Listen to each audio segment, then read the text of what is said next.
the fence. Oh, and a goal. Walking in front of him, he's inside the 10. Oh, blocked from behind. Cut off the glass, no problem at all. Fifth, one for the cradle. Got locked up. One guy that's got an angle on it, and he cuts back on it. Deep ball! And Cravat couldn't corral the Deep ball. fly to right field against the wind. It's out of here. Buries it, we're tied at 19.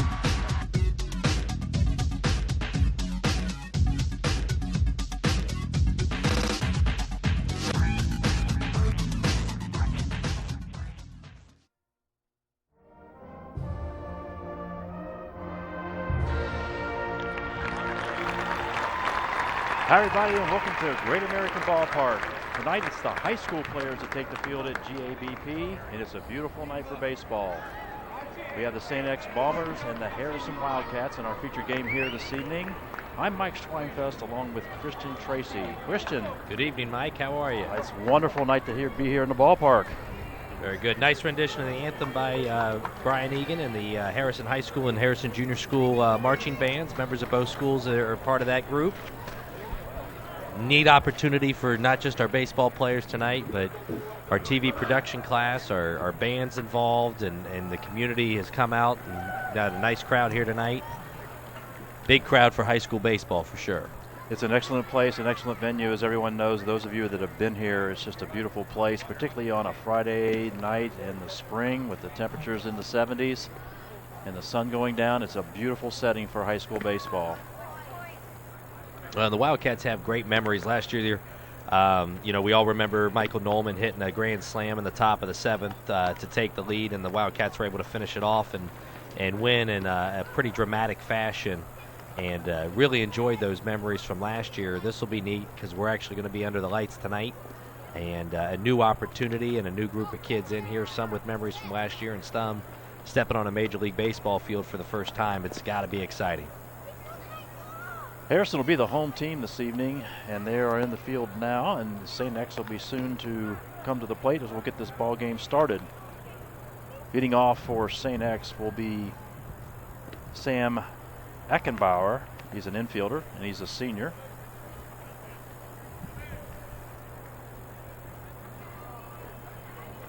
On the mound for Harrison will be Josh Huff. Josh is a senior also, 5'6", 160-pound senior.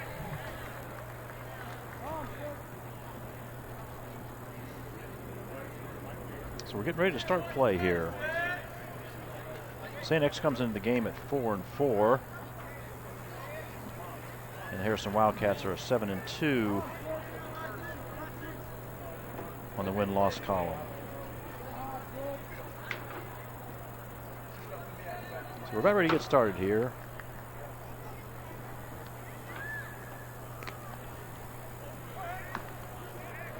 I think Mr. Souders was, Coach Souders went over some ground rules. Looks like he needed a clarification from the umpire. That's the delay.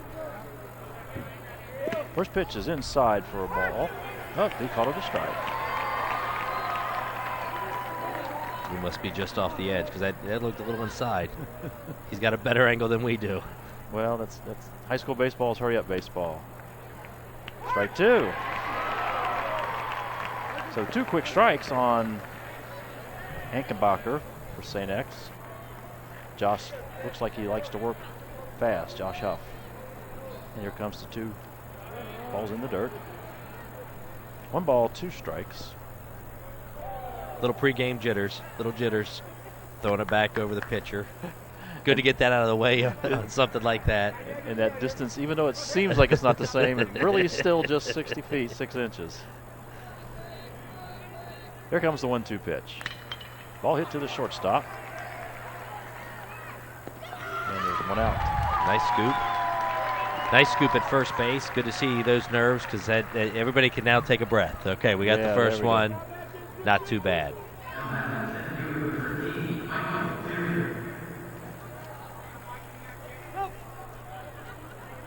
So the second hitter for St. X is Michael Cleary, a junior outfielder, left-handed hitter. And Huff delivers to the plate. First pitch swinging, Cleary. Nice pickup by the first baseman, Bruner, and there's 2 quick outs for Harrison. Nice play, and it looks like Josh likes to move and work quick. He comes right to the plate and doesn't mess around. The third hitter for St. X is a junior, Sam Clare. So with 2 outs here in the top half of the first inning, Clare comes to the plate. That's a strike, first pitch. Umpire's got a slow, which is okay. As long as he's consistent, man, he takes some time to think about it and makes the call. Pitch is a little low. Josh Huff on the season has 3 games and 17 innings pitched, and he is a strikeout pitcher. 13 Ks and 17 innings for Josh. And that sound you hear is the sound of a metal bat, unlike Major League Baseball.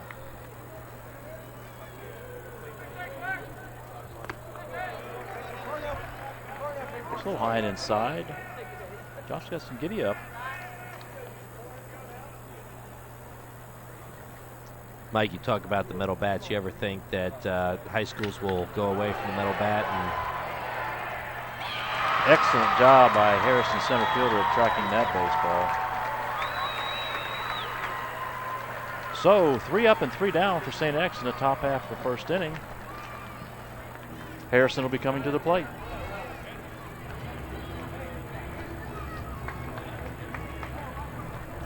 Nice shot at Great American Tower, namesake of the stadium as well. It'll be neat as the sun goes down. The kids getting the experience of being under the lights and getting adjusted and used to everything that's going on. Seeing what real lights are like. Yes. Some of the artificial lights they have to play under in high school. It's not quite the same.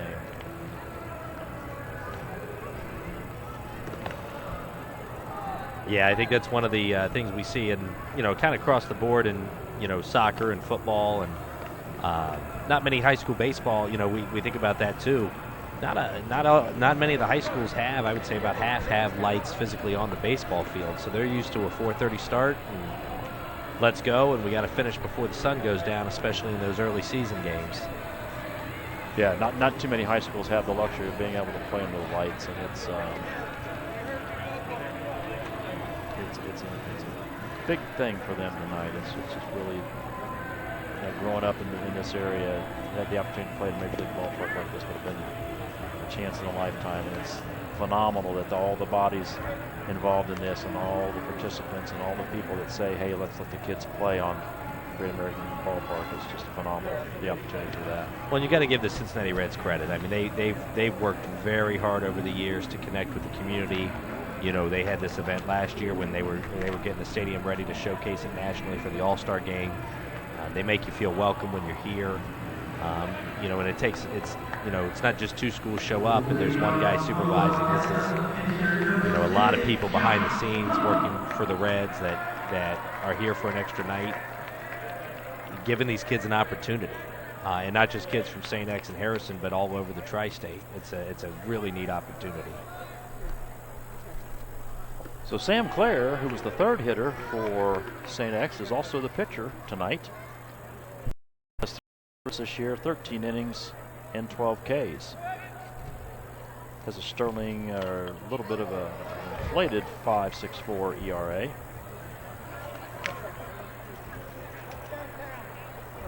Leading off for the Harrison Wildcats is the pitcher. His opponent, Josh Huff. Ball hit up the middle by Huff, and that's going to go into center field for a base hit. Nice start for the Wildcats. And just watching warm-ups, and I don't know if St. X had the opportunity to play in this last year. Harrison just looks like, there's still those jitters. They're still excited. It's still a big league ballpark, but they seem a little bit more calmed down, a little bit more business-like because they had the opportunity to play here last year. And kudos to Coach Souders and Mark Mybers and the Harrison baseball program working together. They sold, we believe, over 1,000 tickets in the Harrison community for this game. There's a lot of youth baseball teams here tonight from the Harrison community. It's a neat community event for those kids to come and see and think, oh man, maybe someday. Throw down to first base and goes into right field. Huff's going to be on his horse into second base. So the runner moves up on the throw from the catcher. The second hitter, Cooper McElroy for Harrison, is a 5'10", 150-pound sophomore. Bats left. On the season, Cooper is second on the team in hits with 13, hitting at a .419 average for a sophomore. The 0-1 pitch, bunted at, foul. So that'll be 0-2.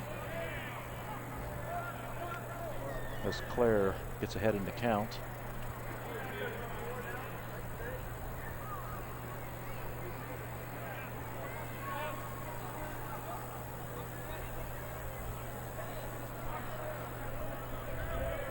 Claire comes to the set.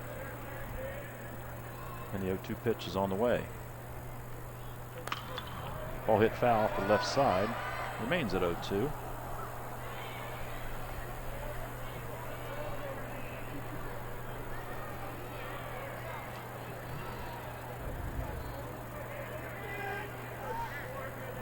Runner at second base takes his lead, checks his infielders. And Claire comes set. And the 0-2 pitch outside.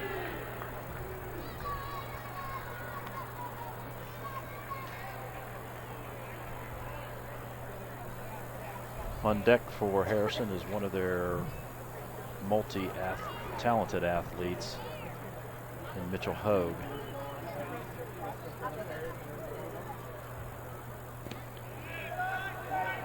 That ball's inside, 2-2.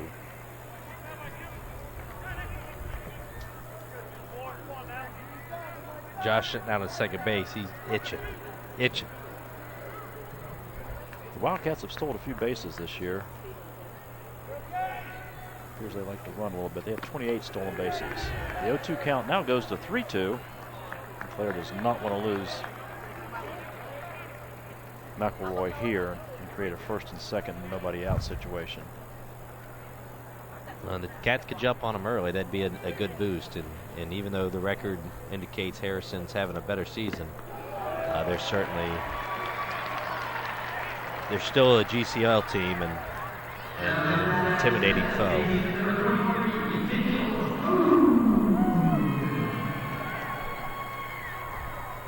So that's going to bring up Mitchell Hogue with runners at first and second base. Mitchell walks down to talk to Coach Souders from Harrison.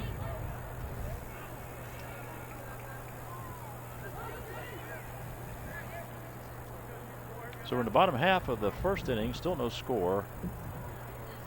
Harrison threatening here early with runners at first and second and no one out.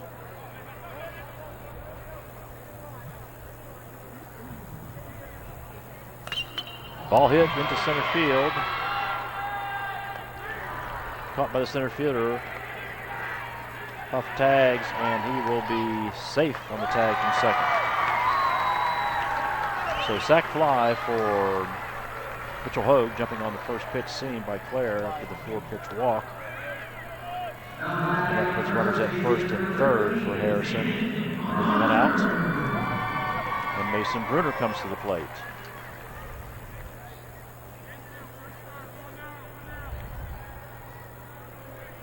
Bruner's struggling a little bit this season. 8 of 29 for a .276 average. It's a disappointing start for Mason. He's typically got a better average than that, and he does have power. And that's why he's in the 4-hole. Check with the runner at first base. McElroy. McElroy in the season were 2 stolen bases. Clear comes set. And here's his first pitch. Inside. That's a ball.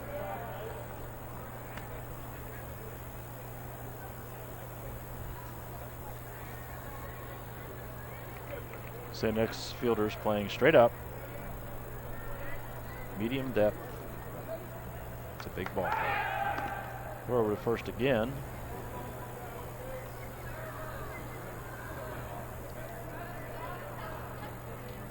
Counts 1 ball and a strike. No strikes. Yeah, this is where Harrison's baseman, they're paying a lot of attention at first. And ball hit to the second baseman, Eckenbauer, and the ball's in the dirt on the return throw, and Harrison will get a run out of that. So Trevor Kunze unable to make the throw to first to complete the double play, and Harrison will be on the board first with a 1-0 lead.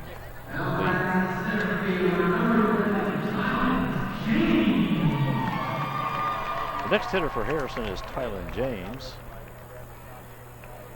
James, 5'9", 108-pound left-handed hitter, and he's a senior. Well, no error on that play because you can't assume the double play, but that's cannot. Disappointing for the Bombers that they weren't able to get out of that inning. They struggled early, and that would have been a big get out without giving up any sort of lead. But the Wildcats take advantage. So with 2 out, runner at first, ball hit infield. Catcher's going to have to field this one, or the pitcher, and pitcher calls off the catcher. Claire makes the catch, and that'll end the inning. So after 1 inning complete, the Harrison Wildcats are up 1-0 over St. X. And we'll get ready for inning number 2.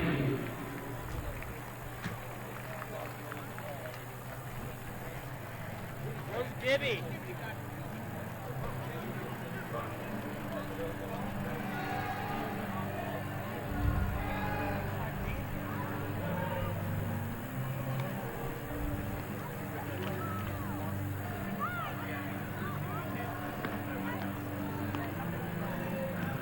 Beautiful spot of the suspension bridge. Cincinnati, one of the nice things is just the architecture and things like that. The Roebling suspension bridge actually was the precursor to the Brooklyn Bridge, and it's a great shot there.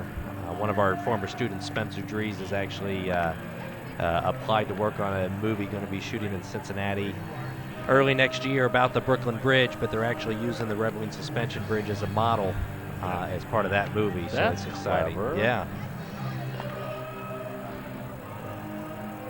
I think we're in one of those cycles right now. Cincinnati is with the movie scene. Sure. It's just amazing how they're attracted to the Cincinnati area. Well, it's a good thing for the economic development. It looks good, and the nice thing is, the movies that are actually filmed here recently. For every Airborne, which was one of my favorites as a kid, a great Disney Channel movie. You get a Rain Man, you get a Traffic, you get a Carol that is liked by the Academy and brings some nice status to the city. The fourth hitter for St. X is Noah Merle, and he lines out to the shortstop, Cooper McElroy, so a quick 1 out. So Josh hasn't thrown many pitches here. He's cruising. It's the third batter that has put the ball in play on the first pitch for St. X. It makes it easy for him. First pitch strike by Huff. This brings up Trevor Kunze, the 5 hitter and the shortstop for St. X. Huff working quickly. That ball's a strike. Quickly up 0-2. He gets it and go. I like that. Yeah, I do too. The less you think, the better you can achieve. It's not a complex game, just complicated. That ball's in the dirt. Brings the count to 1 ball, 2 strikes. When he's done a nice job, he's had a couple 2-strike count, 0-2 counts, and he's worked to try to get him to chase that third strike. Even though that one got away from him a little bit, making the count 2-2, he's working around it and taking advantage. Got a nice. That's great. That's awesome.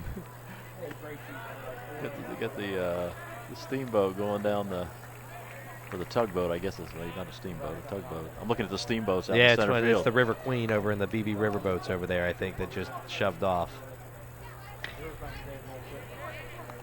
High chopper hit to the third baseman, Evan Miller, and he throws out Kunze. So quickly 2 outs.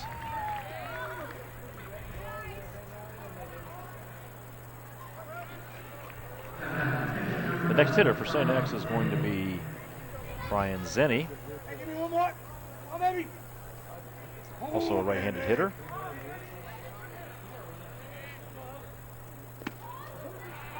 In a year, Zenny's hitting .600. He's 3 for 5 with an RBI.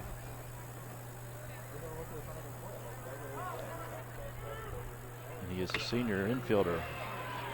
Soft liner hit to the second baseman for Harrison, and that'll be 3 up and 3 down. Another strong inning by Josh Huff. Which is good, and he works so quick. It keeps it moving. The Wildcats barely broke a sweat getting onto the field. It was a nice shot of the paddle boat monument out in just beyond the power stacks in center field and the Central Bridge. I remember as a kid my dad bringing me down when they dynamited the old Central Bridge and watched it drop in the river, and I was of that age where it was just, oh my God, look at the splash. And I remember coming when they imploded Riverfront Stadium.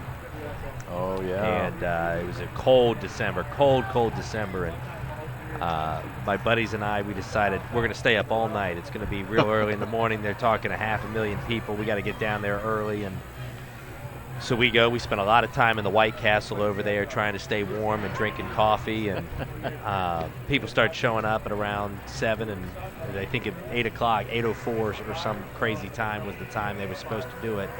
And by sheer coincidence, my parents and my 2 younger brothers just kind of walk up. Oh, hey, guys, what are you doing here? we came down. I said, yeah, we've been here all night. You're going to stand. You just showed up 5 minutes before it goes. You're going to stand in the same spot. That doesn't seem fair. No, that's great. That's a great story. That's funny. But it's neat. You talk about the stadium and your memories and things like that. For me, it was Riverfront growing up as a kid and sneaking down from the red seats. There they go. Yeah, there the riverboats go. And, I remember talking to a guy that morning who got there probably about 5, 6 a.m. and just a good old boy and a man's man, and talking about his memories. And all of a sudden, the stadium implodes and just full tears. It was, you forget they're just buildings, but they're cathedrals in some sense of, that's where you remember taking your kids. And I remember sitting with my mom and dad, and it's awesome. Leadoff hitter for Harrison is Seth Hartman, and he drives a single up the middle, and he'll be the leadoff runner in the bottom half of the second for Harrison. So right away, Harrison picks right back up where they left off with a single by Hartman.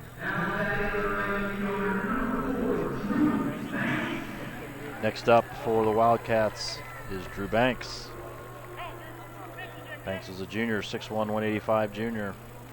We were doing one of these games during basketball season, and Drew had scored something 20-plus points, had an amazing game. Really neat to see that. He's a great kid and a good family. His dad is in the Harrison Hall of Fame, Athletic Hall of Fame, and sit and talk to him. And Drew, who would win in your high school days and your dad? He's like, it's me. Gosh. It's me. They're playing in for the bunt. St. X is. They're anticipating the bunt. That's 0-2.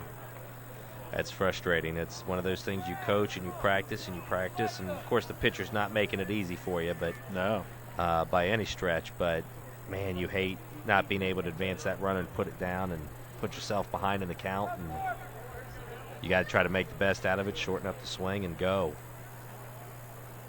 Key to bunting is having the bat out in front of the plate. Yep. Lost art there. Claire throws over to first base. Check the runner. Well, and how does that happen in baseball? You spend so much time teaching that. It's basic National League Baseball fundamentals especially.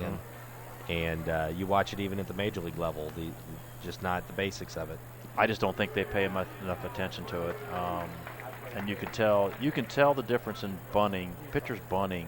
The pitchers that have gone through a college system seem to be better bunters than the pitchers than pitchers that are just drafted out of high school. Because most pitchers that were drafted out of high school probably never did bunt because they were also the third hitter on the team or the shortstop and the pitcher. Yes. Ball flared out into right field, foul. Count remains at 1 ball, 2 strikes on Drew Banks. Hartman still at first base. Here in the bottom of the second inning. Claire's thrown a lot of pitches through 2 innings.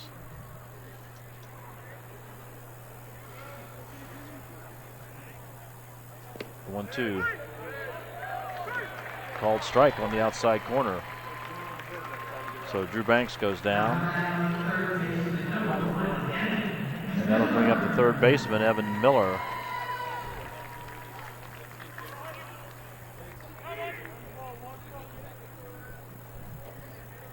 Miller's also a right-handed hitter. Yeah, Drew looks disappointed in the dugout. He's a good kid. You hate seeing that. Claire comes to the set. There was a ball inside for a ball. 1 out. Hartman still at first base.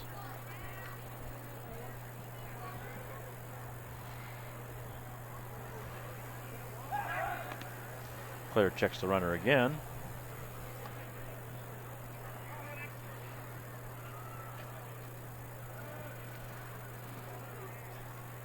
Beautiful night for high school baseball. The big league weekend. Reds Futures High School Showcase. Ball hit well into left center field. Tracking it down for St. X and making the catch.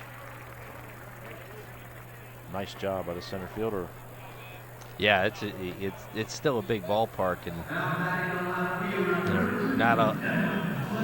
just a lot of space. And the Harrison kids are used because they have center field. They play on the soccer field as left and center field. It's like the old polo grounds where it just goes on forever. They're used to tracking it forever. Well, and you got the different backdrop too. Sure. I mean, for that Yeah. ball to come out from this backdrop versus a high school backdrop.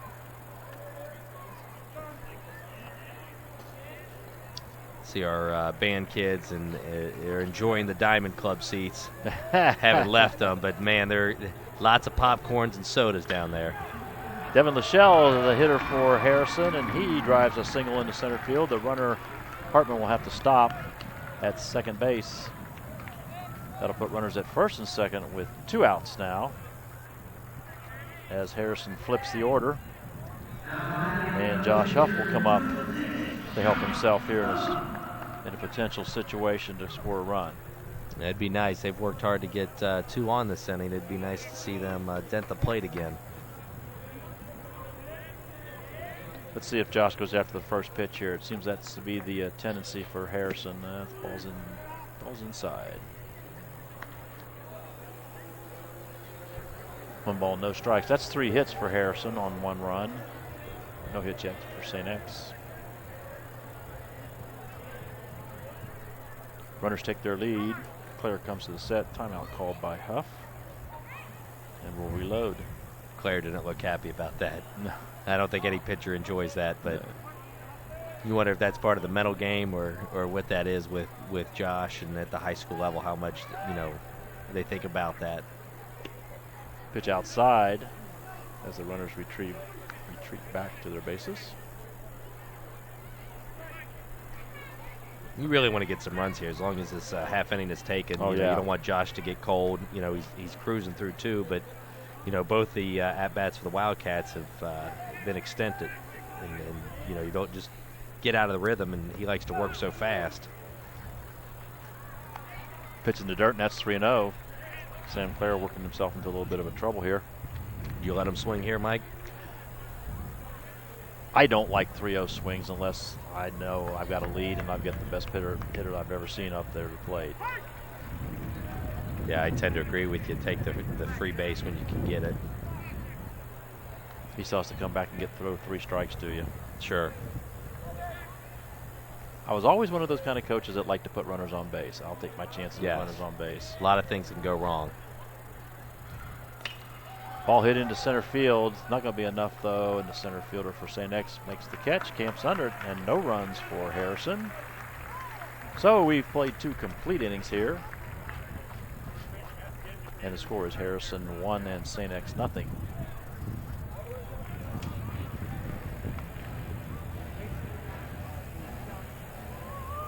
Nice job by our girl Lindsay up here, getting that fly ball on video. She did a nice job. She's nervous up here. Nice look at the power stacks. One of the fun facts about Great American Ballpark. Mike, you know how many bats are on the power stacks? And there's a significant number. There is. I think it's 14. It is 14 for the great Pete Rose.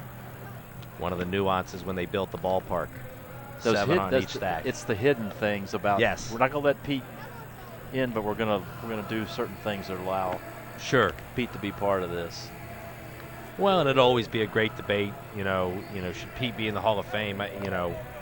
Numbers absolutely, and I think there's a big difference between being in the Hall of Fame and then being back physically in baseball. Right, I agree. I think his career is well deserving of the Hall of Fame. I don't know that putting him necessarily back, being a manager of a baseball team is in the best interest of baseball. But there's got to be a common ground there where people still not just.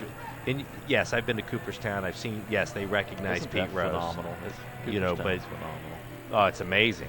It's amazing. We've had several junior high students got to play in a Cooperstown tournament this year where they went up with their team, and the memories they make, and just not just the travel, but being on hallowed ground for them and learning the history. And that's what makes baseball different than so many sports. Is the history is so long. It's so deep. Yeah. And everybody's got, there's no consensus, and there's not even a generational consensus on who's the best player. Was Barry Bonds the best hitter? Mm-hmm. Was Ted Williams the best hitter? And there's multiple people in each generation. So leading off for St. X here in the top half of the third is Brent Bender.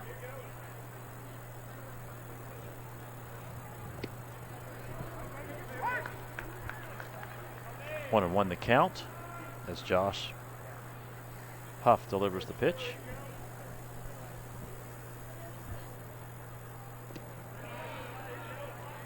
Pitch a little outside. It's 2 balls and 1 strike on Bender.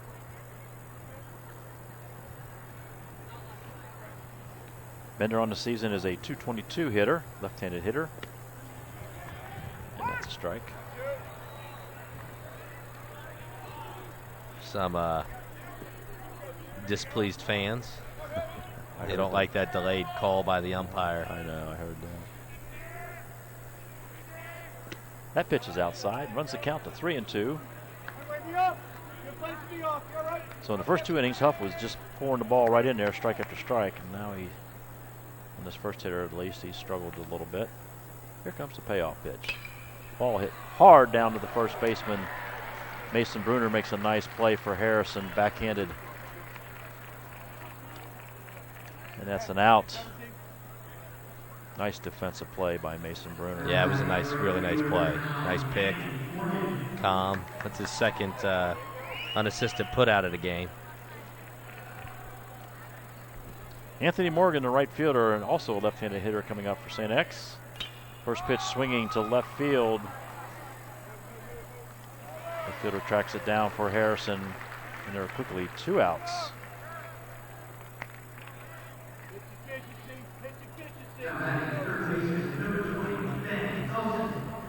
The next hitter for St. X will be Ben Elson, the third baseman.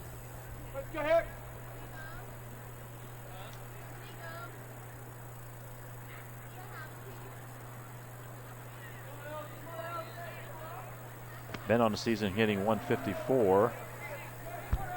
Big cut.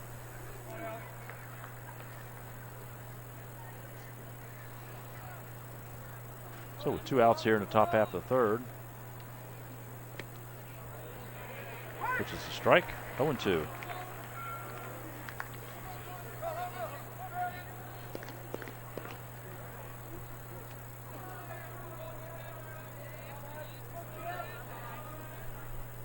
That pitch is in the dirt, the 0-2 pitch.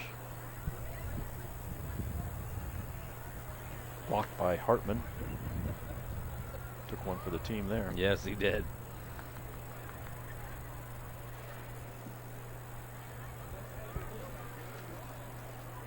Here comes the 1-2 pitch. Ball hit into center field. Chasing it and over his head. All the way to the wall. As Elson's rounding second, going into the third, and he'll have a stand-up triple for St. X. Nice hit. That was a very nice hit. The ball just kept carrying, too.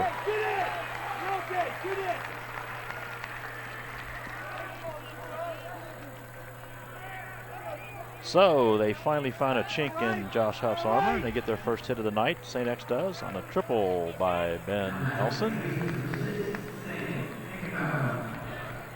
Flips the order. So with 2 outs, we'll go back to the top of the order.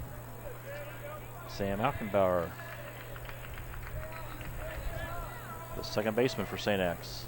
First pitch swinging, ball driven into the left center field, and that's going to find a home. And back-to-back gappers for St. X. Alkenbauer will stop at second base with an RBI double. So that knots the score up at 1-1. Triple and a double by St. X in the top half here of the third inning.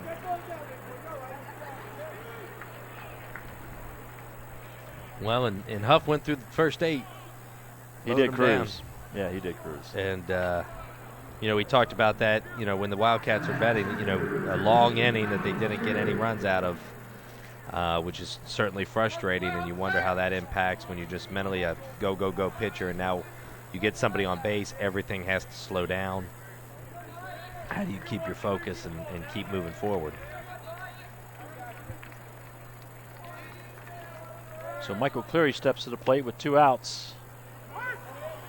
Nice aggressive lead away from second by Alkenbauer, and he would definitely score on a base hit here. Sure.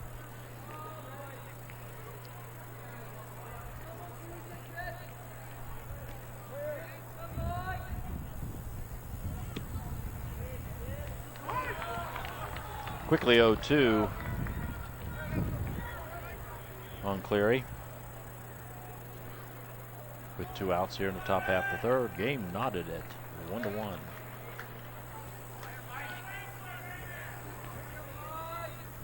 As more people fill in, we're hearing more crowd noise, which is always nice. Absolutely.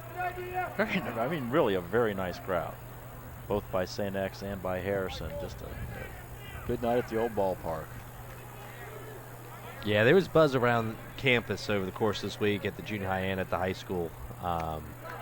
Just people talking about it, and excited to see the kids play on a big field. Yeah, and a lot of these people, the Reds, to their credit, with the admission to this game, they also get a ticket to Thursday night's game.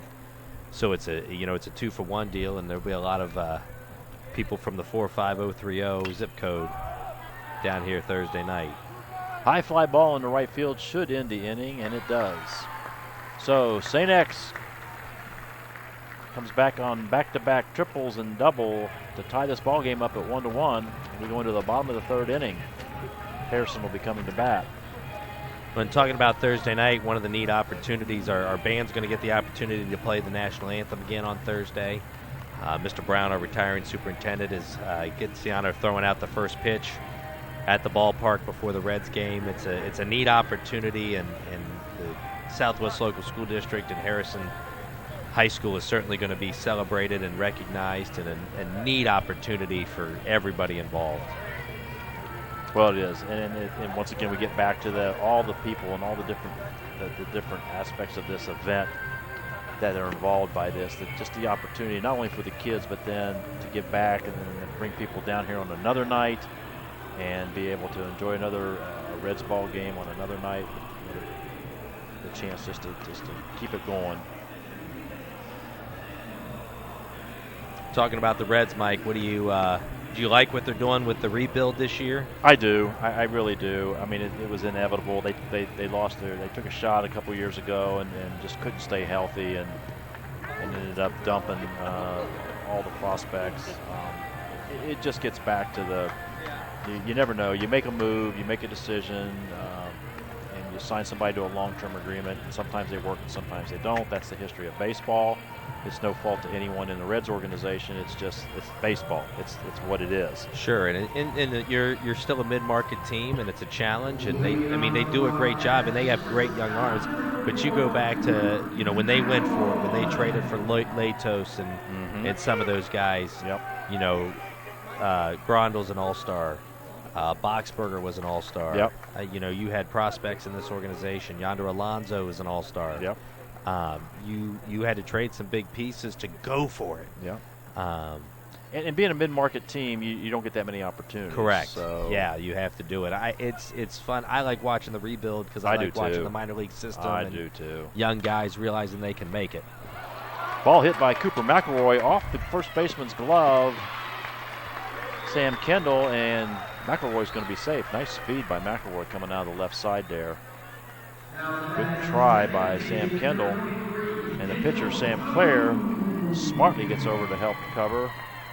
But it was a bang-bang play. And Harrison will have the leadoff runner on base again. So that'll bring up Mitchell Hogue, the third hitter for Harrison. Mitchell on the season is a .371 hitter with 13 hits.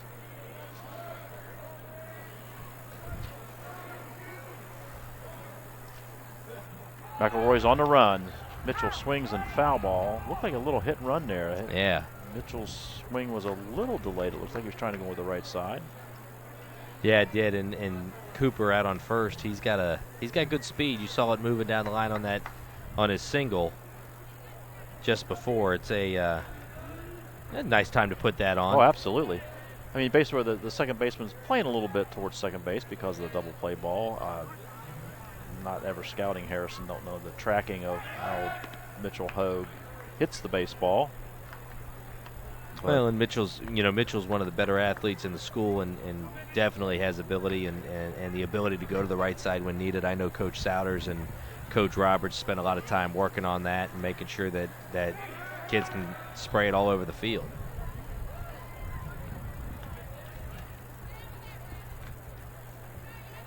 Is Mitchell going anywhere to play? I don't know. I'll see. I'm going to look that up. Yeah, I'm going to see if I can't find that out. Because I think St. X has a couple of the baseball players are going somewhere to play, but I'm not sure if it's for baseball. So let's see if we can figure that out. Going to replay Cooper's hit here while we have a little delay in the action, and just goes off first baseman's glove. I tell you what, a great effort by the pitcher. Really heads up on it to try to get over and make that a close play. Nice job by those guys. As we come back to live action, we had a ball that brings it to a 1-1 count. So the third hitter for Harrison, Mitchell Hogue, is at the plate. Sam Clare is working in his third inning. And at first base we have Cooper McElroy. The thrower again. Clare's paying a lot of attention. And that hit and run attack on the first pitch. It's paying dividends now, because Claire's definitely paying attention and distracted down at first. Nice lead by McElroy, and he throws over again. So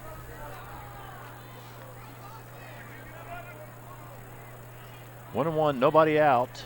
The count.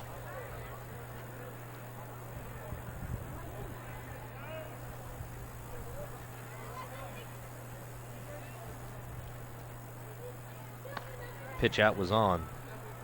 So the answer to my question is J.P. Bisenhofer is a baseball signee, and he is going to University of Kentucky. And he's not in our lineup tonight.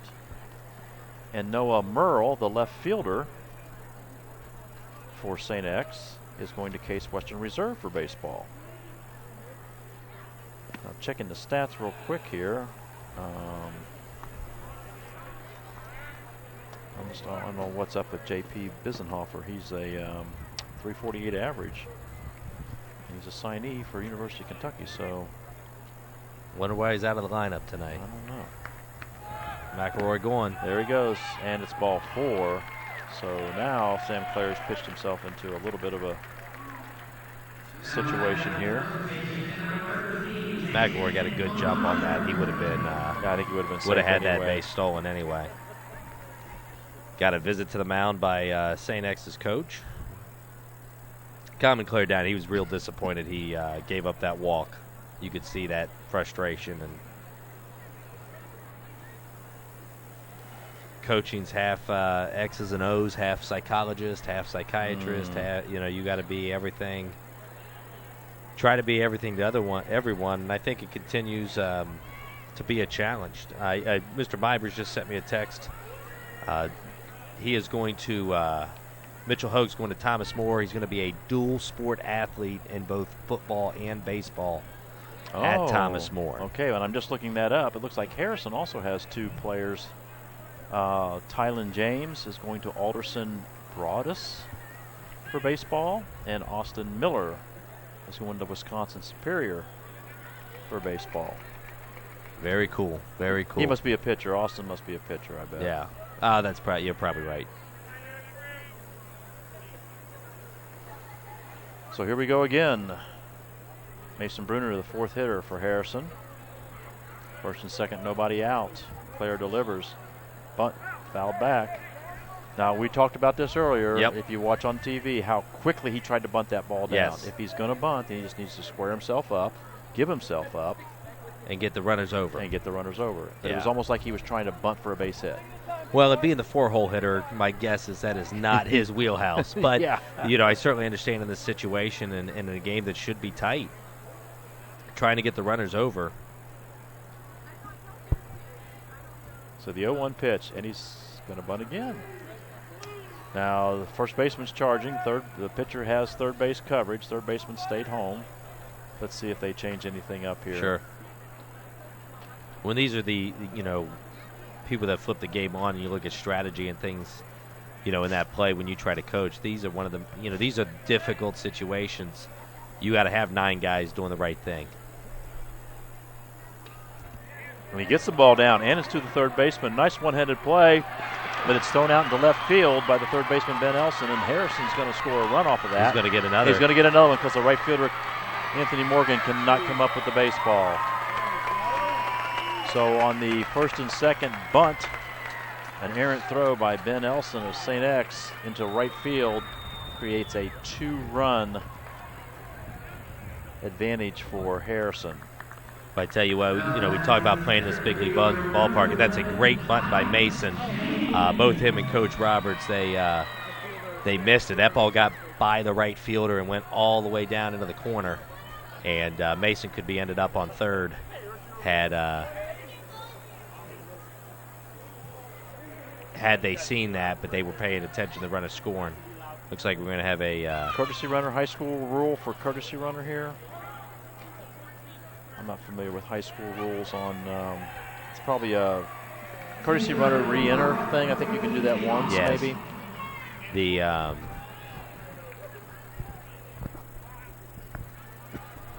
I believe that's the case, and it's a, I understand the urgency to speed up the game, and you see Major League Baseball trying to bring rules together to have it, things like that, but, I get it more with the catcher. I don't like that. Even in high school ball. That's a foul ball off the bat of Tylen James, the 5-hitter. Well, in high school ball, I think it's great, particularly in like this venue tonight, where you can get as many players in the game as possible. I agree with that. I can support that and support.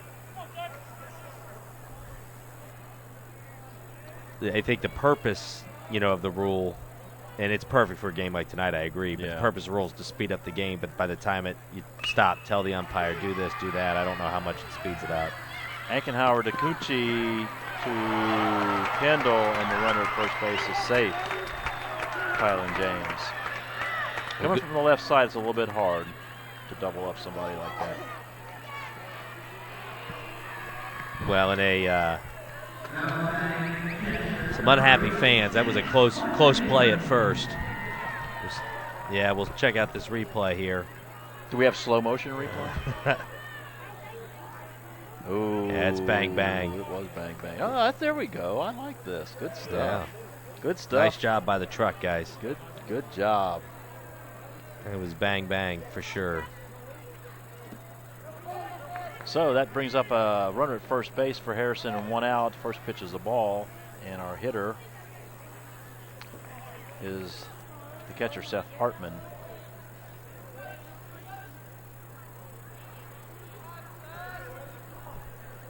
Seth hit a single his last time up. Those are big 2 runs for the Wildcats. They are. I mean, really, on a team like St. X, great tradition, good baseball program. You want to get as many runs as you can. Mason's running. There goes the runner, and it's another stolen base. So the count's 1-1 with 1 out.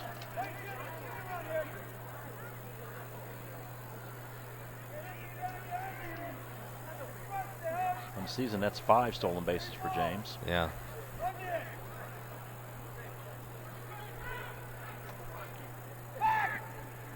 Second baseman Eckenbauer checks the runner, keeps him close, throw into man, and it's in the center field. You better get a move on. I'm not sure that wasn't a balk also. So yeah, you can't balk to second, but I don't think he moved to second like he should. Yeah, I don't think he stepped off.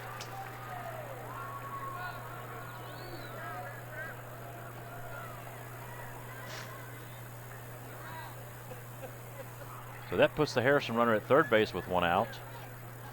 Claire's starting to struggle a little bit for St. X.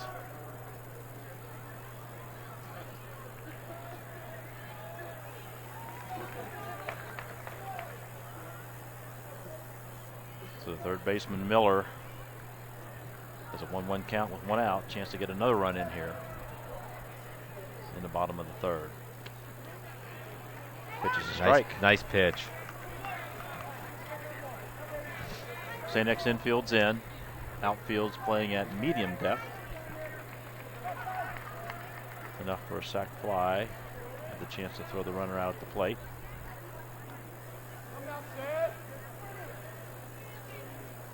And here's the 1-2 pitch. Ball hit foul past the third baseman. And we will reload. No ball boy tonight. Left fielder's got to make that long run in.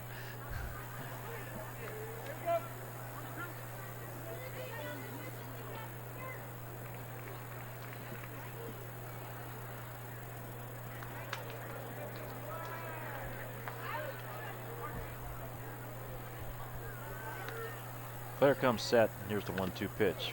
Just got a piece.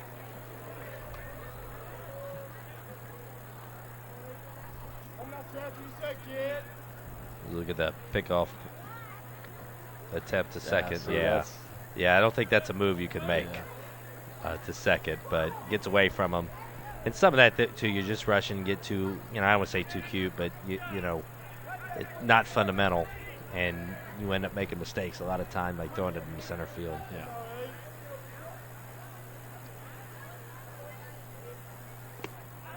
Blows it by. Big Good strikeout. Pitch, big strikeout. Well, and you talk about, just in high school baseball, it becomes even more important. The Wildcats really have taken advantage of some mistakes. A couple, overthrown balls from attempted pickoff plays. You've had 2 double plays. One, a bang-dang play that was executed very well by X that didn't go their way, and a second one where they just missed it. Yeah, it's not been the perfect inning for them, committing a couple errors, and that's led to the Wildcat runs. Yeah, looks like that was a foul ball. I didn't hear it hit the bat.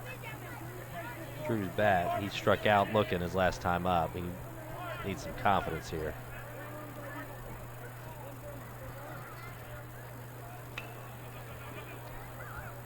Drew's fast, trying to lay down the bunt with 2 outs. That's interesting. Yeah. And third baseman was sitting back on that play, so not a terrible idea for sure. No, I wonder if he did that on his own though, because now he's put himself in a hole. Right. It's feast or famine there. If you get it down, then you're going to be standing on first base, but now you're in an 0-2 hole.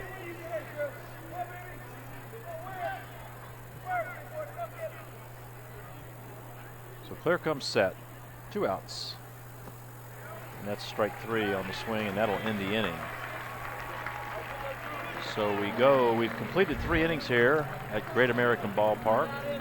And the Harrison Wildcats have taken the lead 3-1 after 3 innings.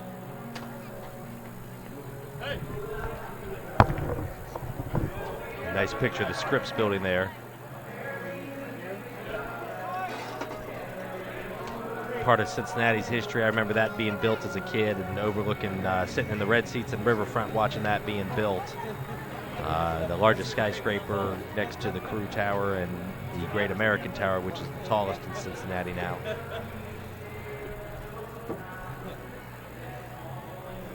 Big inning by the Wildcats, getting 2 additional runs. And a real good start. Got a nice crowd. We're getting a lot of messages up here in the booth from different, lot of different messages from different students and some of the fans and parents. The Wildcats have had a great turnout tonight at the ballpark, and interesting to see.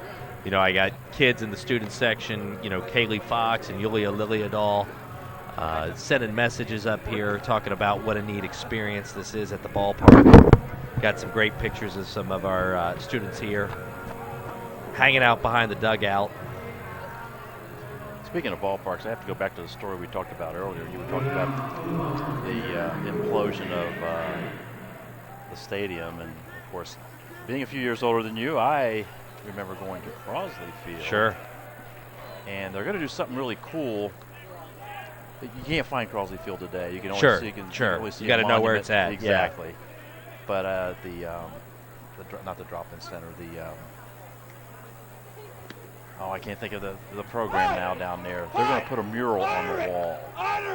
Oh, that'll be cool. Yeah, and to designate where left field was in Crosley Field. So that's going to be when you have that old Longinus clock and that you could see off of 275 when you're driving over towards Reed Hartman, and what a cool history is that. My dad used to tell me stories about how massive home runs would hit the highway, and his fathers tell their sons, you don't know what's true, of what you saw. Every fan in Cincinnati was at Tom Browning's perfect game. Oh yeah, Freezer Bowl if you ask them. There you go. I remember that. You talk about your youth. Everybody says this. I was actually here for Tom Browning's perfect game. Oh, that's neat. And it was September. It was a school night. There was a long rain delay, if you remember that night. And I remember we were at my grandparents that lived in northern Kentucky, and we had baseball was a big deal. Growing up, my dad worked for Thriftway, and he gets thrown a pair of tickets by the company, and it was, come on, Mom, come on, Dad. We'll go to school. We won't complain. And we begged and begged and begged. And I was maybe 8 years old, or so. I think that was in '88. So I'd have been 8 years old and begging and having no idea what was going on. I just knew it was a big deal. It was a big deal. It was a big deal, and my mom and dad trying to explain it to me, and man, there was 1,500 people at best in the ballpark for the end of that game. Yeah. A lot of untorn ticket stubs that night. Yeah. So Josh Huff starts the top of the 4th inning, walking his counterpart Sam Clare. So right away puts himself in trouble as the 4th hitter Noah Merle comes up for St. X. Boy, that looked like a good pitch. That umpire slow call, you were expecting the, but just missed.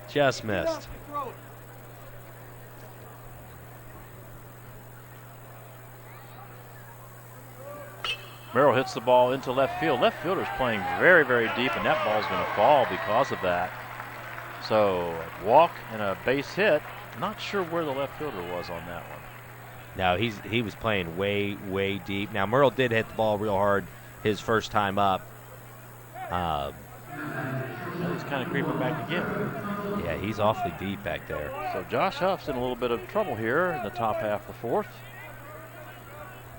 As that'll bring to the plate Trevor Kunchi, the shortstop.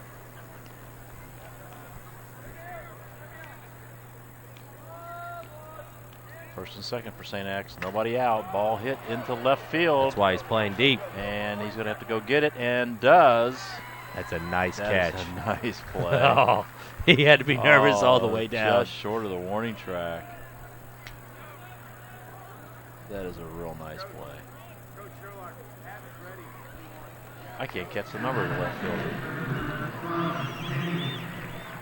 Let's see. We got to figure that out.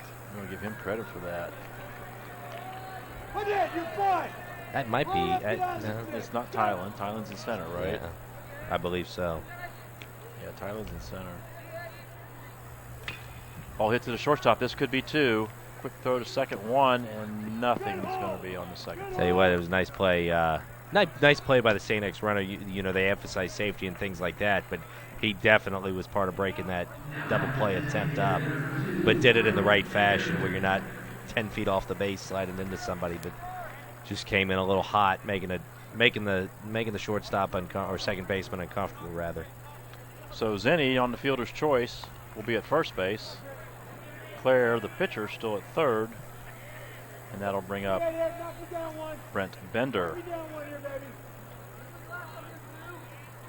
And Mike talking earlier about some of the kids that are going to go play baseball in college. You know, you were a college coach for Miami for nearly a decade, and having that opportunity. One thing that, you know, over the last several years at Harrison High School, we have a lot more kids leaving Harrison High School going to play college ball, whether it be, you know, football, baseball.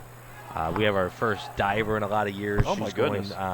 Going out to St. Louis to a university out there, and going to be diving. Her name's Kaylee Fox, and you know, we had Mason Bruner and Mitchell Hogue, and a lot of students, and there's far more. I'm leaving a ton out. There's just a ton of students across all of our athletic programs, really trying to raise the bar and compete beyond high school. So many of these kids think that last game of their senior year is it. You got to walk off the field, and the realization is there's a ton of opportunities if you're willing to put in the work. Well, it's definitely different. I mean, the summer programs, the training, the ball's fouled back. Just all the things that kids do now to make themselves better. And my son played college ball, and I just remember, and I loved every minute of it when he was young. From the time he was 7 years old to the time he graduated high school, it's just so much fun. But I mean, the emphasis is so strong on that right now. Just devoting yourself to a program and committing to one, which I'm not a big fan of.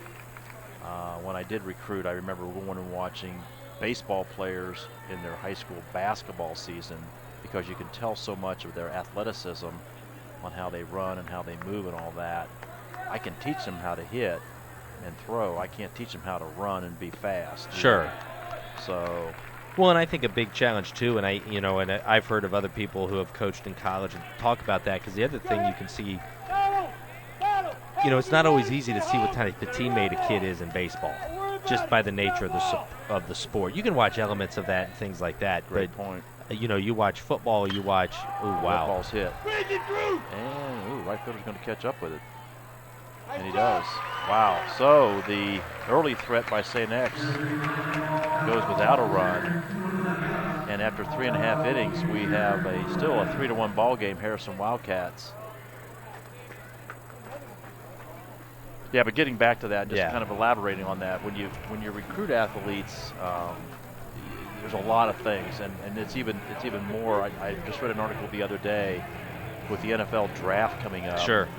And the article was about this person that is definitely a draftable person, first or second round pick, and they were following his tweets. Oh yes, that's a big thing now. Oh, and they said, we're done. You know, we do not want somebody like that in our organization, just based on what he says and how he talks about things and people. So definitely living in a fishbowl in today's world. Sure. Social media. Well, and it's a give and take. You know, I'm a big fan of social media. You know that, and I see it as an opportunity to share, you know, pictures of my family and from family that's all over the country and all over the world. It's a powerful thing, but it's also an avenue, man. You don't have a second. They just see you react. And you can react right now, take your phone out, and say something silly, where in the past you would have to work to say some of those things as silly as you would. Kids, and I hope that's something, I know that's something that, you know, I'm sure St. X talks about. I have the luxury of seeing what Harrison talks about with, you know, we do it at the junior school. The high school does it not only for their athletes, but across the board, where we talk about, you know, how do you use social media responsibly? It's not a bad thing, but there's a price that you pay when you use it. Yes. And you got to understand that, and it's difficult. We were talking before the broadcast about millennials versus the different generations and what that means. And, you know, I think about when the telephone was invented. Was that the fear for everybody?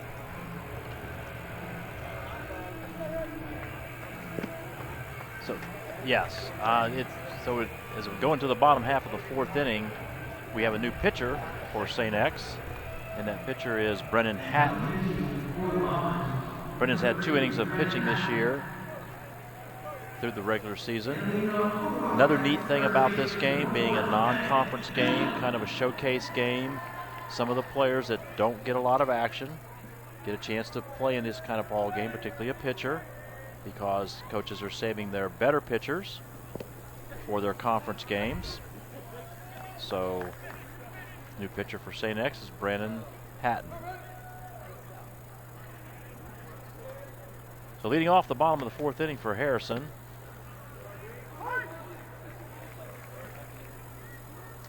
we have Evan Miller, the third baseman. Evan swings from the right side of the plate.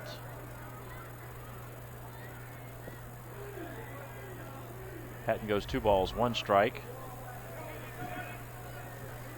Harrison with 5 hits, St. X with 3 hits, and they've committed 2 errors. Well, they've committed those 2 errors, but as we talked about before, they've had those 2 double plays. One that the call just didn't go their way, but the second one where it was a misplay and prevented them from getting out of the inning and ended up costing them for that run for the first inning. Those mistakes have haunted the Bombers tonight. So Hatton with the windup on the 3-1 pitch. And he bounces it up there. So Harrison, again, will have the leadoff runner on base. Well, and that's happened every inning thus far, so it's a familiar theme. Wildcats need to look to continue to take advantage of that. That we talk about Riverfront Stadium, that walks will haunt. Yeah, that walks with a little will haunt. I know, yeah. That'll bring up the 9th hitter for Harrison, Devlin Lachelle. He's a junior. Single his last time up. Let's see if Coach Souders puts some runners into movement here. Now we're going to bunt, and it's a good one. Third baseman fields it, and he'll throw out Lachelle on a sacrifice. Nice play by Ben Elson. Nice pickup. Yeah, nice pickup out of first. It's Sam Kendall from St. X. That was textbook all the way around. Good bunt. Yep. Well played by St. X. Advances the runner, did everything they're supposed to do. Once again, that'll turn the order over for the Wildcats as Josh Huff will come to the plate with a chance to get an RBI here.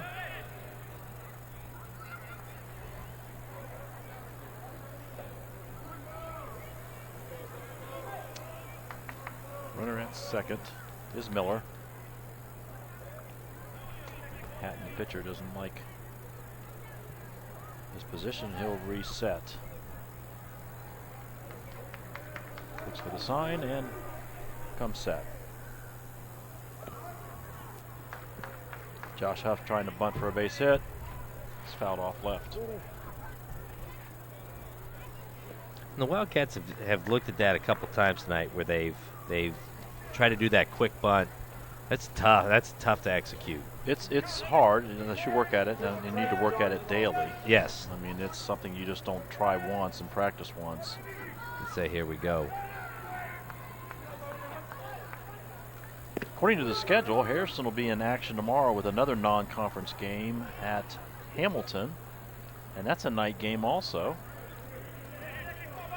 Is that at home or is that at? That's at Hamilton. They got a nice facility up there.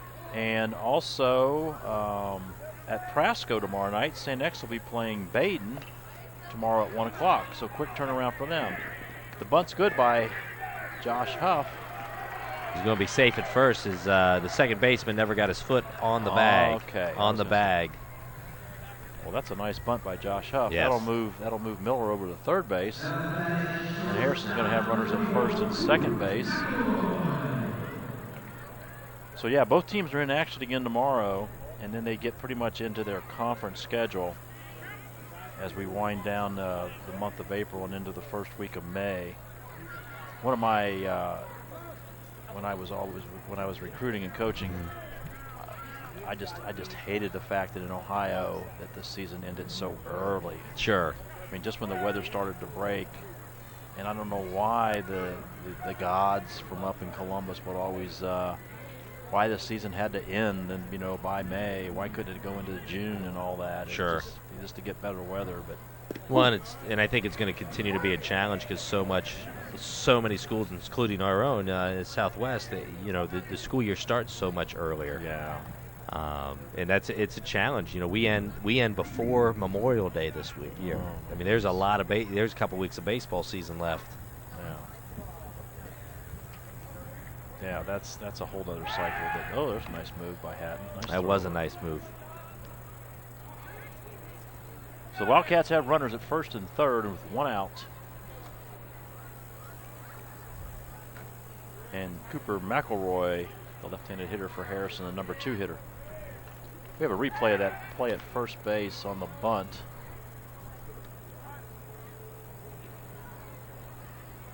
Oh, yeah, he wasn't even there. Yeah, he just missed it. Yeah. Little toe tap. Good call by the umpire. Yeah, he was on it. And it's tough in Isaac, only having the 2 umpires and a runner on. He's not right on top of that. I think Coach Roberts helped him on the yeah. He was right there to assist on the call. Yeah, here's a good look. Yeah, that's Kelsey on the camera here in the press box. That's the view we have. Yeah, it's a shame. Pitch out. They were guessing steal, and the runner on first base was worried about getting picked off. Hatton has a little bit of, I love left-handed pitching. I do too. Hatton has a little bit of a deceptive move because it's a real quick leg kick. And so you're reacting to that quick leg kick. And your first instinct, obviously, as a runner at first base is to go back. Another true art form of baseball is to read a pitcher's move. Sure. Well, that last pitch was a changeup, and you could really see, I'm sure it looked like a fastball coming out of his hand, and Cooper was way in front of it. Yes. Comes back with the heater, gets him out of there. That's a nice pitch by Hatton. Yeah, it's a big out. That's a big out for them. 2 outs now, and the third hitter for Harrison, Mitchell Hogue, comes to the plate.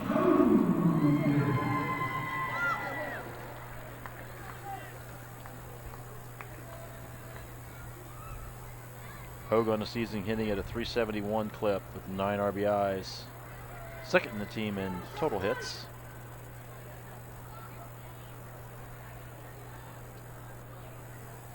Still first and third. Base hit up the middle by Mitchell Hogue. Nice base hit, nice RBI. Yep, that's a first pitch swinging again.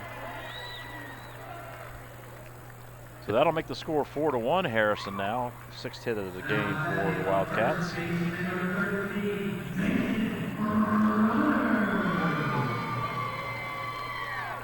Mason Bruner, the first baseman, will come to the plate. Nice shot in the dugout there. Wildcats look pretty loose and feel good. Mike, growing up, what position did you play? I was an outfielder. I was center fielder. I could run a little bit. Bruner hit the single to left field. We're going to have a play at the plate, and the runner's going to be safe. Nice hit by Mason. Back-to-back hits, back-to-back RBIs. By Bruner and Hogue. Would have liked to see Mitchell get to third on that. And you can't read the cutoff, but Huff was going around, no doubt, to score. As soon as that ball came off the bat, they were sending him with 2 outs. Be nice to have a runner on first and third versus first and second. Yeah. They St. X coach is going to make a pitching change. And that's another cool thing about tonight. The actual warming up of the pitchers are down. I didn't even notice that. That's that pretty sweet. Great. Just another added feature. It's a long run in from right field. It sure is.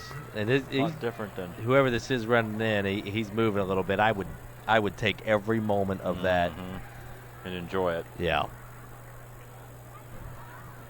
Yeah, it looks like new pitcher's number 14 for St. X. So that's going to be Shane Rice for St. X. On the the season. Let's see if we have some stats on Shane. Shane has appeared in 2 ball games, only 1 inning, 1.1 inning of work with 2 walks to his credit. So St. X, like we talked about, with the busy week coming up, this is a great opportunity for some of these kids that do not get a chance to see a lot of action when conference play starts. Sure. They have a chance in a showcase like this in a bigger element than they could possibly think to be in. So I think that's really cool for them. Absolutely. Shane is a junior pitcher, right-handed pitcher for St. X. You know, we talked about earlier too, we talked about the evolution of baseball in this area, and just the talent that comes out of this area. You mentioned I was fortunate enough to be able to coach in a summer program. Okay, we're going to go to a replay here, show you real quick on that. The ball driven to center field. What solid hit by Mitchell Hogue. We were in an era, I was lucky enough to coach in an era here. It started kind of in the Cincinnati area about 1975. Sure. But then it grew from 1978 to 1989. And just some of the high school players that came through the programs here in high school, former major leaguers like Barry Larkin and Kenny Griffey Jr. Sure. Mike Matheny, the Bell Boys. Yeah. Oh my gosh. And just it goes on and on and on. Timmy Naring from LaSalle. Just trying to think of all the kids that played in the big leagues. And we had a huge stretch for a long time. it was amazing. Yeah. I mean, it really was amazing. Well, and you talk, we always talk about, West Side, Cincinnati baseball and the pride of that. And you go through from the Legion baseball leagues to, Midland and Storm Club Right. and those guys. There's just a Great hotbed. rivalries. And they just built better players over the course of time. Mitchell Hogue takes off for third base and gets the stolen. Is that Mitchell's front Mitchell. end of this? That was a nice. I mean, at first pitch, new pitcher out. He's coming to the plate. It's a good call. Yeah, it is. That's a great call by either he or the coach. Another name that pops in my head in the uniqueness of this, Tuffy Rhodes from West High. Yeah. Hit 3 home runs on opening day for the Cubs one year. That was Tuffy. probably the Cubs' highlight for the entire year. And here's the best part: Tuffy didn't make it he made it in the big leagues, but he didn't. He had contract problems, and eventually he worked himself out of the big leagues. Sure. He went to Japan and was on the verge of breaking the Japanese home run record, and they sat him down. Shut up. That's a true story. They sat him down because they couldn't have an American beat the Japanese home absolutely. run record of Sarahara O. There's your Japanese baseball trivia for the night. There you go. So Shane struggling a little bit here. 2 balls, no strikes. Tylen James, the center fielder for Harrison. Runner still at first and third. Chance for another RBI opportunity here. Ball hit back here. Oh, we almost had a chance for a ball. Almost.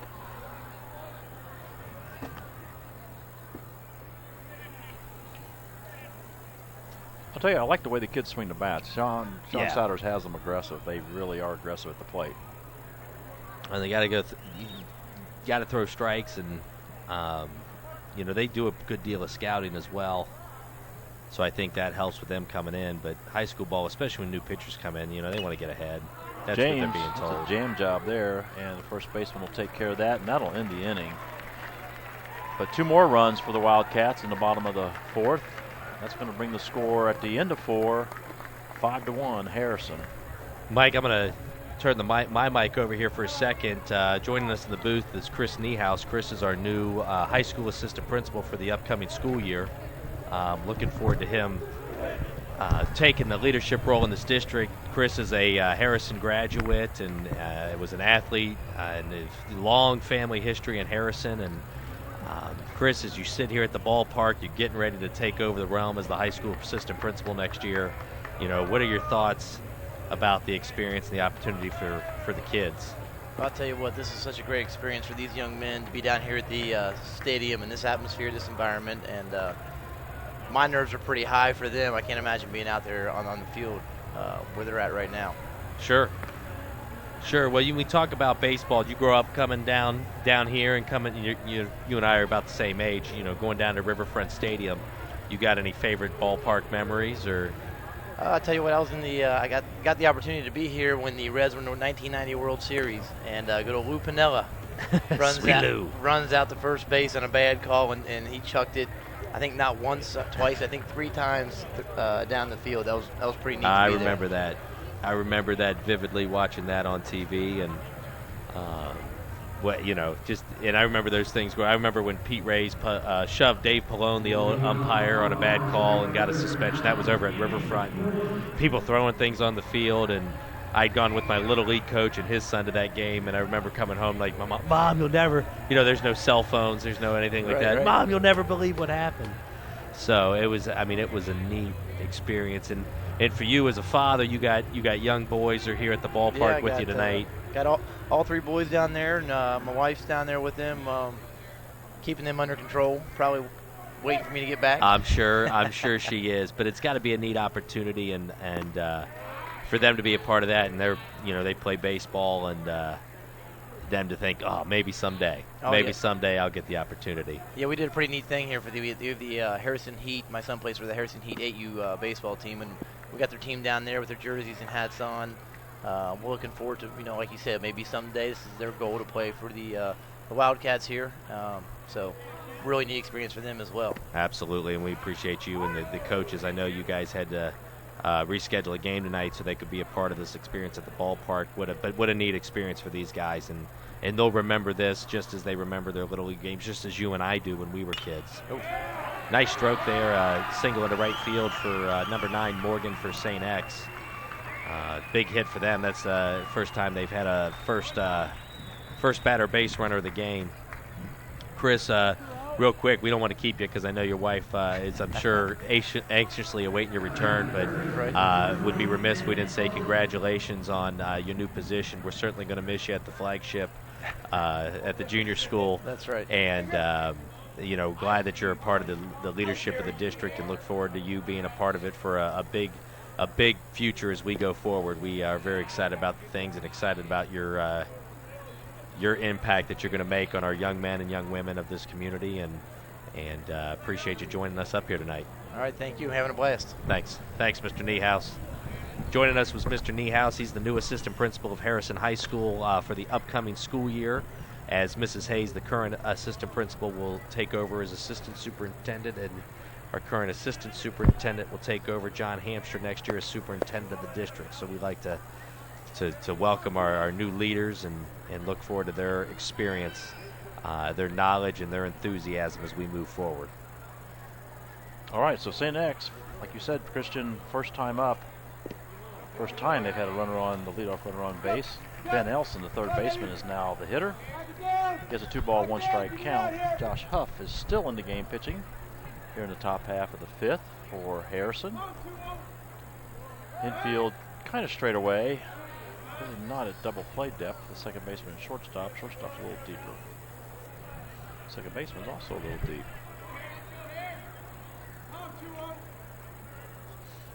So Huff ready with the 2-1 pitch. Ball's outside. Goes to 3 balls and a strike. Tell you what, Josh has struggled with Elson tonight. Elson got a triple. He was a young man who hit the triple his first time up, and it's a 3-1 count. He's trying to work around him. Nice pitch. He was ready to hit on another one there. Yes, he was. 3-1 changeup or curve. I can't tell if that from up here that's curveball or changeup, but that was a nice change of speed and gutsy on a 3-1 count. So the payoff pitch, nobody out. That's outside. So the first 2 runners for St. X here in the top half of the 5th have reached base. Got a replay here of the opening inning hit here. And just a nice swing and a nice shot to right field. Good textbook base hit. Does feel good. Those always feel good. Nice solid hit. So runners at first and second, nobody out. Here we are up here in the booth, Mike. Mr. Niehaus, give yourself a wave, man. They got you on TV. There you are. See, there you go. Guys are lucky you didn't break the camera putting it on us up here.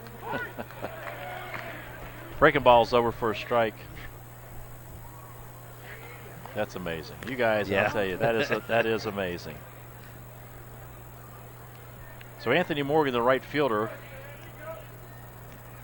has an opportunity here for an RBI himself for the first time, and the ball is hit high to the right side of the field. First baseman. Oh, nice will make play. the play by Mason Bruner.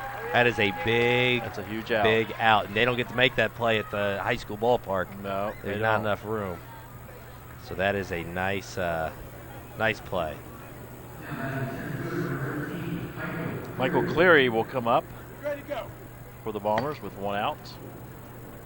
He is 0 for 2 on the game. He's flied out to the right fielder, and he's gone to right field or gone to the right side both times. A unassisted put out by Mason in the in the first inning. That ball's going to fall to center field. No, Nice play. Holy cow, Tyler James. Tell you what, He can run. Coach Souders has some speed. He's got some kids. Tylen covered a lot of ground there getting to that ball. That's a nice play.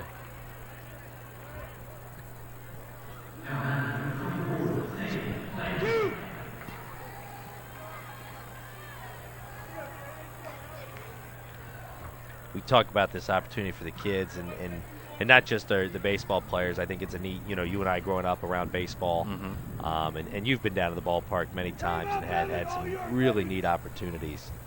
But even for us, I think it's fun to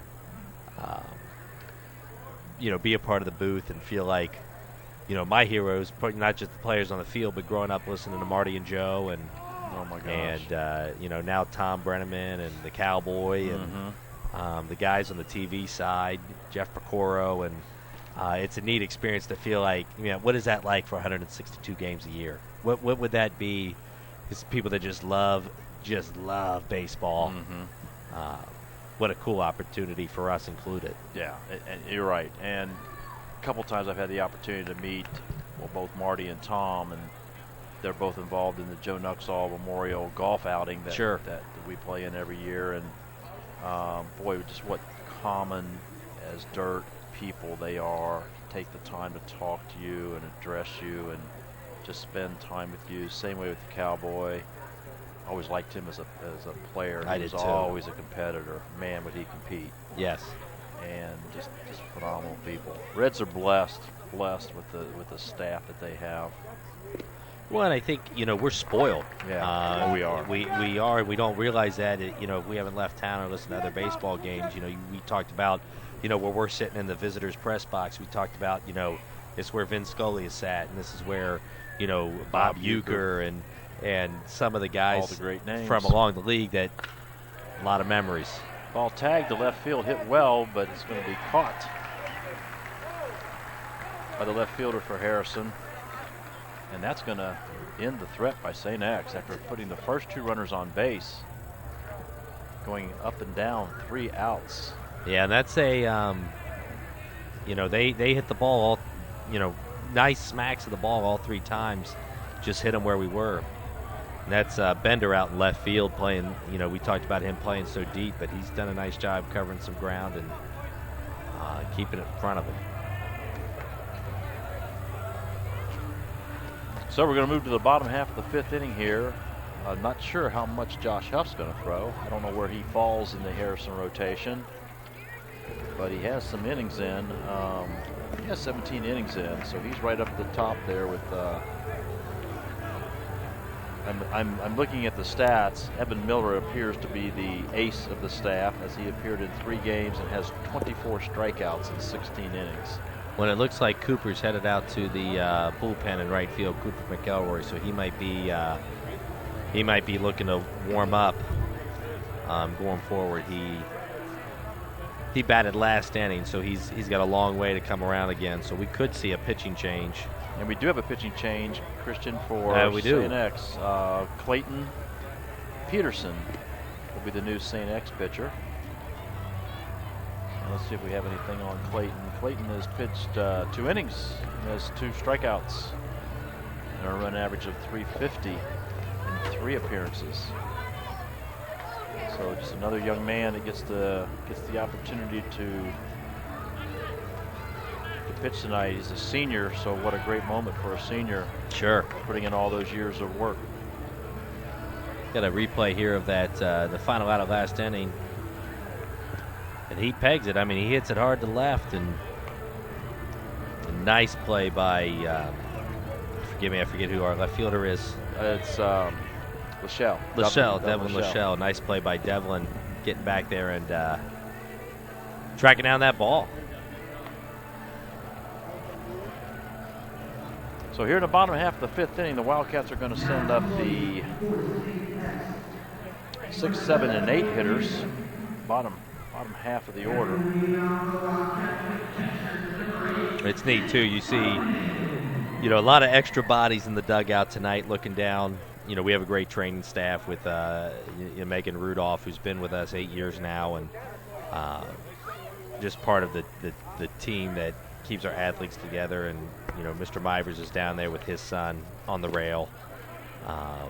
A neat opportunity for them that a lot of kids don't. And I see Mr. Morris down there who takes charge of TV production. Those are everybody's enjoying the minute that they have here at the stadium. It's a cool moment, cool night. Couldn't ask for a better Friday night in Cincinnati, Ohio. Absolutely. So Peterson's delivering strikes. There's Mr. Morris. Camera's about ready to break now, giving you a wave. He does a nice job with our TV production. Another Harrison grad that's part of the staff that looks to give kids opportunities that they just don't have in other places, and he does it on a shoestring budget. His work at some of the former local news stations in Indianapolis, he's been able to track down a lot of equipment and put together a program that our kids get an opportunity not just with sports but with theater programs and a daily newscast, and it's a neat opportunity. Peterson is going to strike out Seth Hartman.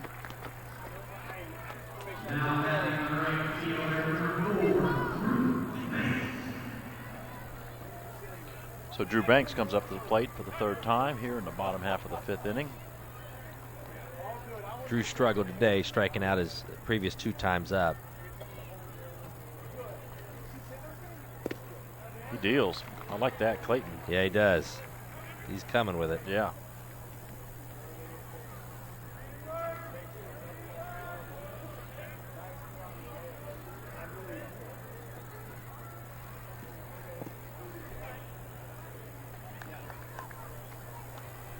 One and one's the count. 1 out here. Nobody on in the bottom half of the 5th inning for the Harrison Wildcats. Clayton Peterson, the 4th pitcher that's used by St. X tonight in this non-conference Titanic struggle. Stealing a phrase from Marty. And that ball's in the dirt, but it's swinging a miss by Banks, and the catcher will complete the out at first base. Tell you what, that's one of those little things, just fundamental things watching. We've gone in the throwing the last 2 pitches in the dirt, strikeout pitches, so making that play, the catcher took his time, was calm, stepped outside the baseline, didn't hit him in the back, didn't just look to make the play, and did it efficiently. A nice play by the St. X catcher. Yeah.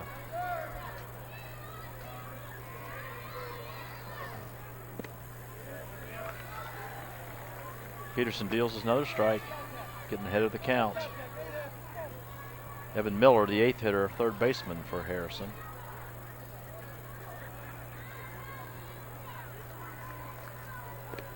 Once again, swing and a miss. 0-2. Tell you what, new pitcher's dealing. Throwing strikes. Name of the game. Absolutely. The 0-2 count.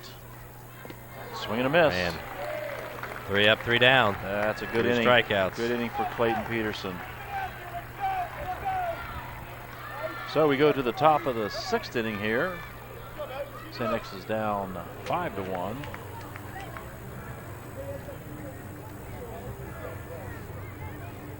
Looking ahead on the Reds schedule, Christian, they had a horrible 3 games in Chicago. They did not. Chicago's real good. And, I mean, they are. Chicago's loaded. They are young. Yeah. They should be good, and they should be good for a few years. Yeah, they are. And we talked about the Reds, and we talked about building. Yep. And when Epstein, is it Epstein? Theo Epstein's the GM up there. When he took over 5 years ago, he said, this is what we're going to do, and he put all the parts in place, all the pieces. He had a couple prospects coming up, and they did exactly that. And now they're ready to compete. Absolutely. When you hate to see, the local guy Schwarber go down for the season because he was a big part of their plan. I had a chance to meet him. Yeah, I've had a chance to meet him too. Oh, what a dynamite kid! Spent 3 minutes with me only because his former coach in Indiana was a player of mine. And I just want to introduce myself and just tease him a little bit about because players like to know that about their coaches. Sure. But just took 3 minutes. And just spoke and talked, and what a great guy. Yes. Yeah, and a great kid, and has had a ton of success. And you talk about that. I tell you what, the Cubs are primed, and I hate it. It makes my heart sad saying this, but they have the perfect manager and the perfect GM for what they need to do there. Smartest move. Yes. I mean, that's another puzzle piece that he put together. Yes. Yes. So we move into the top half of the 6th inning, and leading off is Noah Merle for St. X. Ooh, Merle tags one. Let's see if... No, he's not going to get to this one. Kylan James with wheels, with speed. That's a nice swing by Merle. That's very nice swing. Wow. He's hit the ball hard tonight. He got a single his last time up. Gee, now I'm wondering why. I mean, this must be why he's going to UK. Yeah, must be. Must be. And I tell you what, that was a nice play by Tylen. You talk about speed and things like that. Obviously these aren't major league hitters. These are still high school kids. But, he took a tough angle going after that ball. But that ball didn't roll all the way to the wall. He bolted and caught up with it because Merle very easily could have been on third, or if that would have rolled to the wall, he would have scored. Right, exactly. In a big ballpark like this, it's certainly an adjustment for kids with, grass that's so true and perfect, and that ball does not slow down on this grass like it does in most high school parks. So for St. X with an opportunity to score a run here, Trevor Kunchi is the hitter, the shortstop, a junior.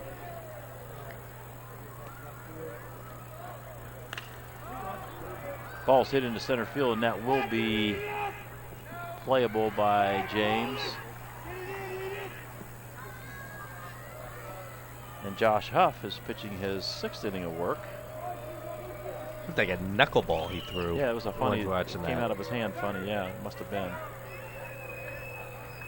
So here is J.P. Bissenhofer.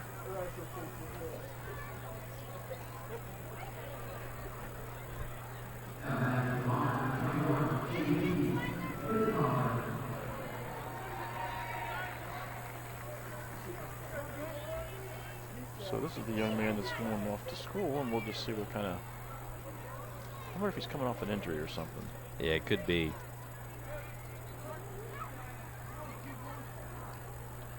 Huff ready with the pitch. First pitch, a little off-speed pitch for a strike.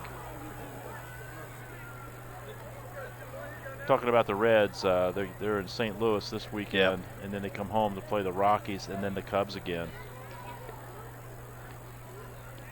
Yeah, the score update for those watching us live, it is a 4-3 Cardinal lead, unfortunately, right now.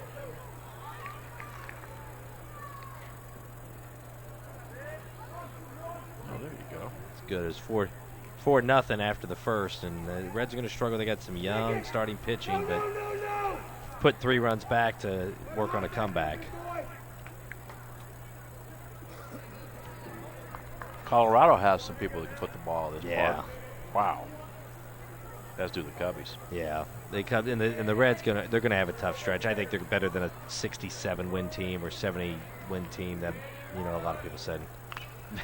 But I think they got a shot to win 75 to 80 games. I think which so would too. be a good success for a young team.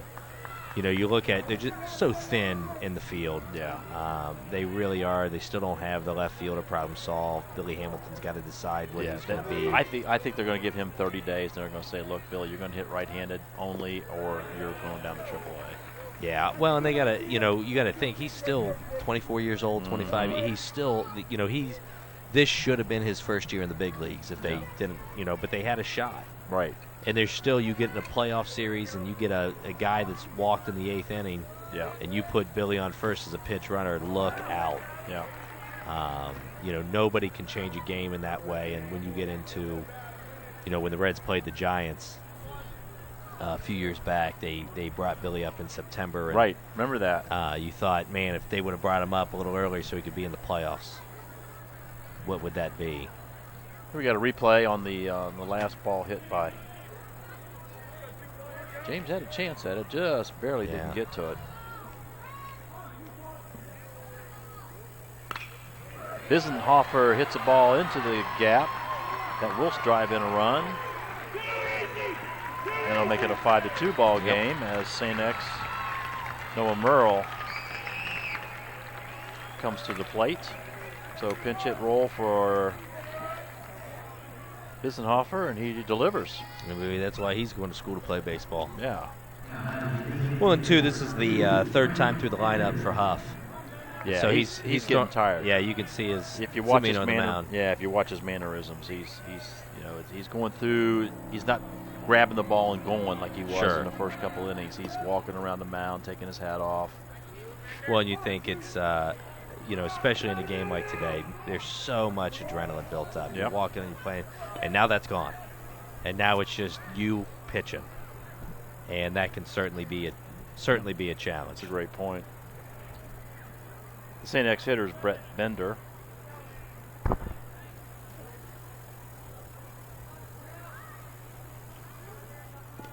Pitches inside, 2-0. This might be his last inning. Yeah, I would suspect that. If he can get through this inning. Yeah, he's due up second next inning, so it might be. They might, he's one of their better hitters. They're trying to get him back through the order one last time. That's a strike called. 2 balls, 1 strike, 1 out. Runner on first base for St. X. As the score is now 5-2. On deck for X is Anthony Morgan.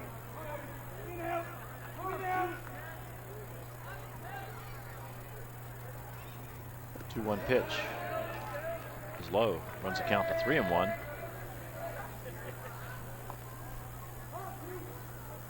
If this gets away, this might be Josh's last batter.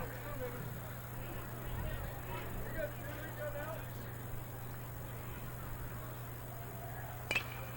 Ball hit foul off to the right side. Into the camera box. Don't get to say that too often. No, you don't. It's a big pitch for Josh. I mean, it's you can't hit a 3-run home run with only one guy on base. Yeah. So you come at this guy. Don't put the tying run at the plate. Ball foul back. Good at bat.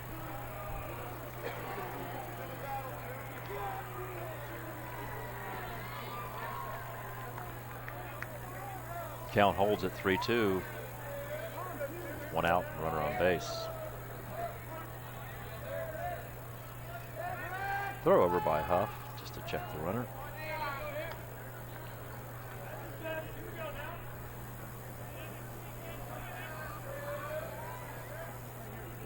Huff comes set and delivers. Ooh, late timeout by Very the late. hitter. He did throw it up. I mean, it was the umpire, much like a strike call, was delayed and throwing that up, but he definitely had it before he came to the plate.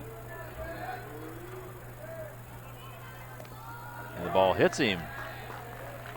He was kind of crowding the plate a little bit. I tell you what, he looked right on top of it. See a and leaned replay right of into that if we can. That's interesting right there. He definitely took one for the team there. Find any way on. Yeah. Yeah, absolutely.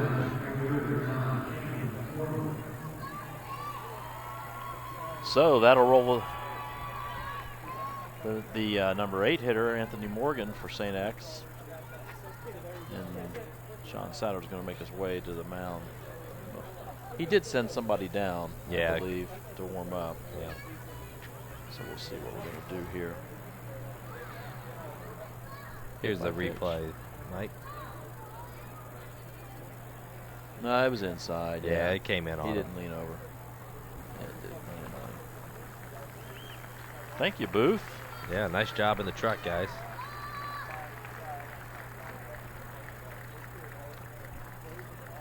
We'll go back to the run scoring RBI by St. X here. And just a nice ball to right field, and a little misplay out there in right field, but he wasn't going to get the runner at the plate anyway. He was well around, and so probably ended up keeping the runner at first on that, but the hit by pitch advances the runner to second. So Harrison does make a pitching change, and it'll be Cooper McElroy, who's the second hitter for for Harrison. And Cooper has 2 innings pitched this year with 1 K, no earned run average. Back to that philosophy again with a busy baseball schedule and the temps being in the 70s next week. A lot of baseballs to be played here in late April, and that's you got to get as many people throwing as you can. Yeah, it doesn't look like any rainouts this week, so they got to get keep some arms ready to go. You know, Mike, looking around the ballpark, I think, this ballpark's not that old. I'm trying to think when it opened up, and, some of it was assisted by certainly the All-Star game being here last year, but, we forget when this park opened, there was no riverboat in center field. Right. There was none of the patios around with the there was the machine room, and there was Club 4192. Right. That was that white tablecloth restaurant that nobody went to. But the food was great. Yeah, oh yeah. It's a pretty neat dynamic looking out and seeing all the the second scoreboard in right field that was new last year for the All-Star game. The Reds really have committed to keeping this a state-of-the-art facility and having the opportunity to be in a lot of different ballparks around the league. It is one of the nicer ones, and definitely they've increased the charm. Yeah, it's 2003 is when it opened up. So we're in the 14th season. Oh, there you go. Yeah, our man in the booth was here on opening day. I do remember sitting at the last game with this thing completely built. Yes. Nice bunt by Morgan. He's going to be safe. Yep, nice job. Bases loaded. What a well-executed play by St. X. Nice call on that. That was a perfect bunt, and he moved down the line. Yeah, that's a good strategy, good play, good bunt. So the bases are going to be loaded for St. X here in the top half of the 6th. And that's going to bring to the plate Ben Elson, the third baseman. Yeah, you got a replay here of the bunt and the play at first. Yeah, a little hard to tell there, but it looked like he beat the throw. Yeah.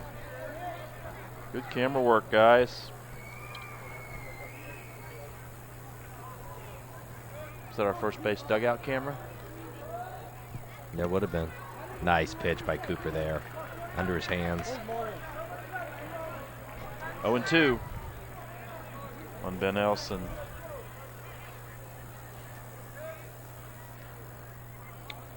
Bases are loaded. Check swing. One out here in the top half of the 6th. St. X threatening.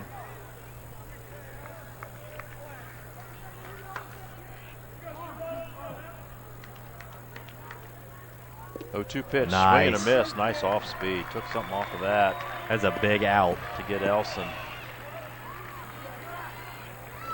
That makes 2 outs now for St. X. That'll bring the leadoff hitter, Sam Eckenbauer, to the plate. He had the Bombers' first RBI back in the 3rd inning on a double, so he's put the ball in play, grounded out to the shortstop, and flied out to the first baseman his last time up. Foul ball off the right side. wonder how many baseballs get found after these games. You know, they play couple high school baseball games today and tomorrow. And I believe they play a couple on Sunday as well. That's a great weekend. Oh my goodness, what a great weekend. Eckenbauer takes another cut and is a little bit late. So he's in a hole 0-2 with the bases loaded. Now's the time when you're a pitcher, you just want to start just picking at the outside. Pick at the outside.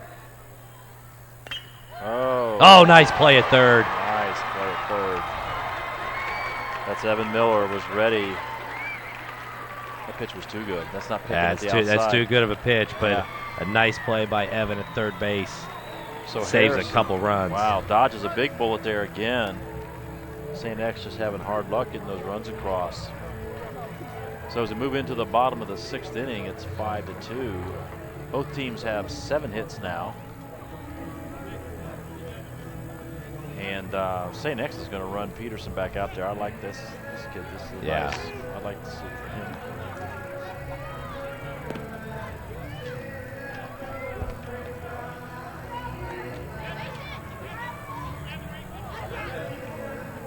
And a neat, the Reds did a nice job getting teams from all over the tri-state area with McNick, and you got baseball powerhouses in Lakota.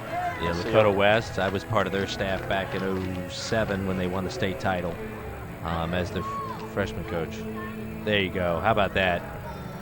Sign an autograph, a foul ball for one of the kids. How cool is that? Yeah, I'll sign another one.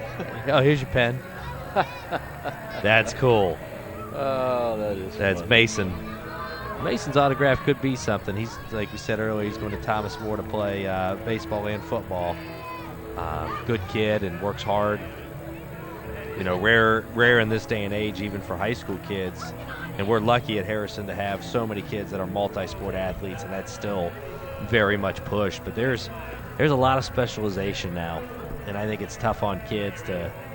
And it's a shame because there's a lot of great sports out there, and yeah, I mean and you everybody to his own. I know my son when he was growing up, he loved golf, he loved baseball, and he really had to make that decision one summer of his sophomore junior year. And, sure, the little booger now is out of college and is almost a scratch golfer, and he looks back and thinks, did I make the wrong move 8 years ago?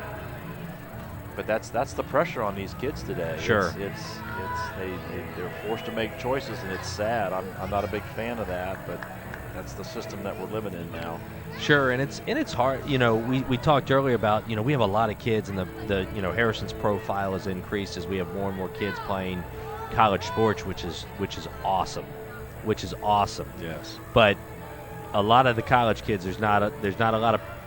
When you talk professional opportunities, right.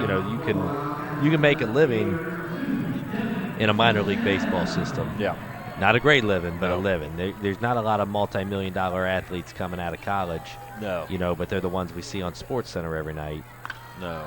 First pitch swing again by a Harrison batter, and that's going to be popped up to the infield. Second baseman Sam Eckenbauer will make the catch. And quickly, Devlin Lachelle is out here in the bottom of the 6th inning for the first out. Yeah, you just, you like to see the multi-sport athletes still with the kids, and that's got to be something that as a program they determine. And there is a point where kids do have to make a choice, and there are those rare talents that, hey, this is what you're doing. Mm-hmm. But I don't think that needs to happen as often as it does. That'll roll the lineup over again for Harrison. Josh Huff is the hitter, swings at the first pitch and misses. Second pitch, it's a little high. 1-1. One out, nobody on base. As we're in the bottom half of the 6th inning.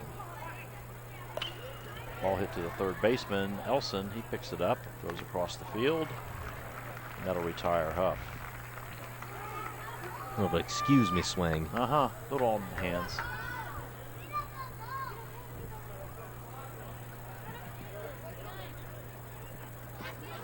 One of the things that's neat about this too, the Reds do a great job getting all the, the high school logos up and things like that. They makes that a neat experience. And you know, it's one thing to see the major league logos on the board, but to see who you're playing for up there as a kid is awesome. Right. That's true. They don't just open the doors and say, go play ball. They make it a big league experience for the kids. We have a pinch hitter for Harrison. That's going to be Matt Watson, a senior, 5'9", 170-pound outfielder. And Clayton Peterson still dealing strikes. Ball hit by Watson into center field. Michael Cleary will be under that, and he's retired. So we've played 6, and our score still remains 5-2 in favor of the Harrison Wildcats. You know, just talking a little bit more about that whole experience. It's so many activities, so many things to do, and I guess, and you're so familiar with this. Sure. Being a principal and being involved with young people. It's getting those kids involved that really don't have that identity yet, and at a young age, it's huge. So obviously the sports are the easy thing, but it's all Sure. those other activities like music and art and just all the things that a kid can experience while going through junior high and high school that maybe changes their life or molds them in some fashion, that then they become a better person because of that. Sure. And you hear these success stories all the time, and just, you know, putting sports aside, it's the creativity of a young person, whether it be writing or poetry or just anything like that. Sure. And it just clicks all of a sudden. And then they have that wonderful experience because somebody allowed them to participate. And I guess that's the point here. It's huge, and I think it's a rare understanding. I remember, 8 years ago when Mr. Mivers and I started, there was we'll call it a passionate discussion between 2 members of the pep band. And I remember it was a dispute over something in music, and I was in the arts and music and not a stellar athlete, but really enjoyed the arts and music, while Mr. Mivers was obviously a much far superior athlete than me, at least by the eyeball test. He's not really that much better than me. But I remember us talking, and these kids were ready to come to blows over this, and he basically needed me to translate what they were saying, because it was talking about measures and horn swings and all this, and we finish and we work with the kids and we get them going, and he looks at me and he's like, "What was that?" And I said, Did you ever see a dispute in the locker room when you were playing football? He's like, "Yeah, it happened." Yeah, I said, people are just as passionate about that in music about music. Yeah, that's right. And it was like a light bulb went off to say, "Oh, okay, yeah. that's something you don't see." And you're right, it is that way. And when you talk about creating well-rounded kids, and how special, people forget about how special high school and junior high and those things are, because you can do all those things. Yep, that's a good point. Great point. I'm never going to play in a competitive baseball game again unless I join an old man league. Right, there you go. Or a Friday night softball league. But I can still do theater, and I can still your wife knows better than anybody, the alumni of musicians that are part of the Voce, which is a big part of our community, and what a neat experience that is. And they love it. They do. They're like little kids Yes. again on stage. Yeah, and still get just as nervous. Yeah. St. X sends up Pete Fisher, a pinch hitter here in the top half of the 7th inning. And Cooper McElroy is still on the mound for Harrison. Count is 1 ball, 2 strikes.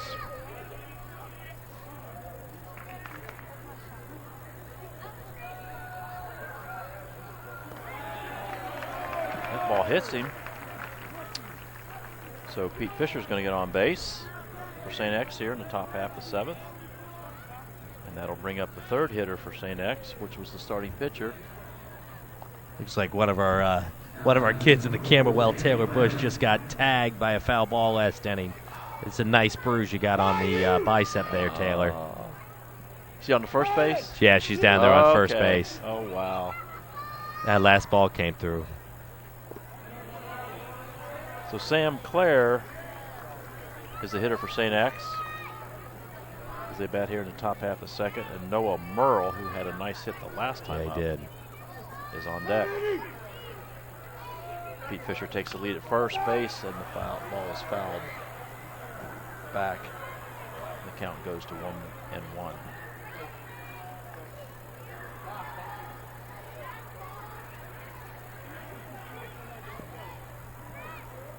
Cooper McElroy checks the runner at first base and delivers. Ball in the dirt. Fisher takes off. Gets away. Nice job. He'll Good be active safe. base running. That's very active.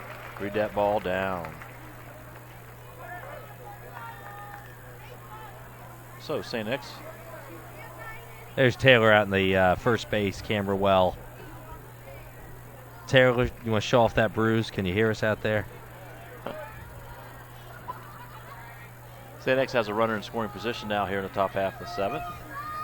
Pitch and delivery is a strike. Runs the count to 2-2.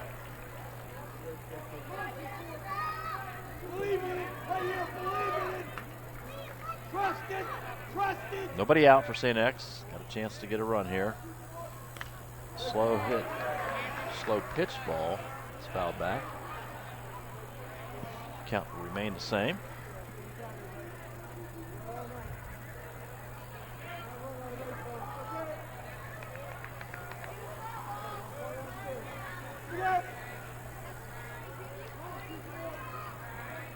McElroy comes set and delivers. Swing and Nice miss pitch. by Claire. He Good chased squeeze by the catcher, too. Chased a bad pitch.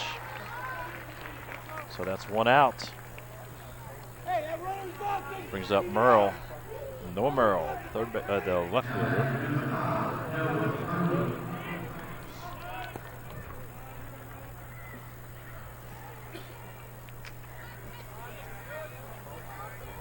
McElroy checks the runner at second. And comes set. Delivers to the plate. Pitch is high. Cooper needs to just continue to go through. You know, got to get at. This is it. You're in the top of the 7th. Yep. You know, high school baseball, only 7 innings.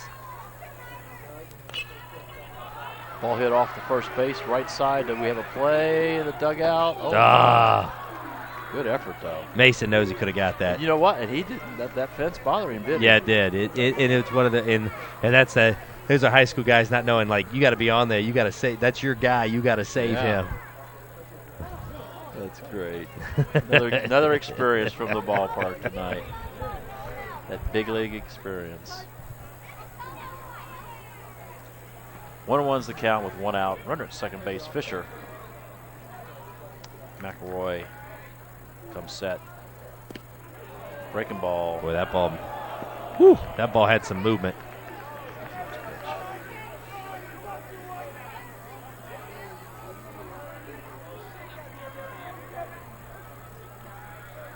Hartman behind the plate. I wanted that call. So now the count runs to 3-1. After McElroy didn't get his call.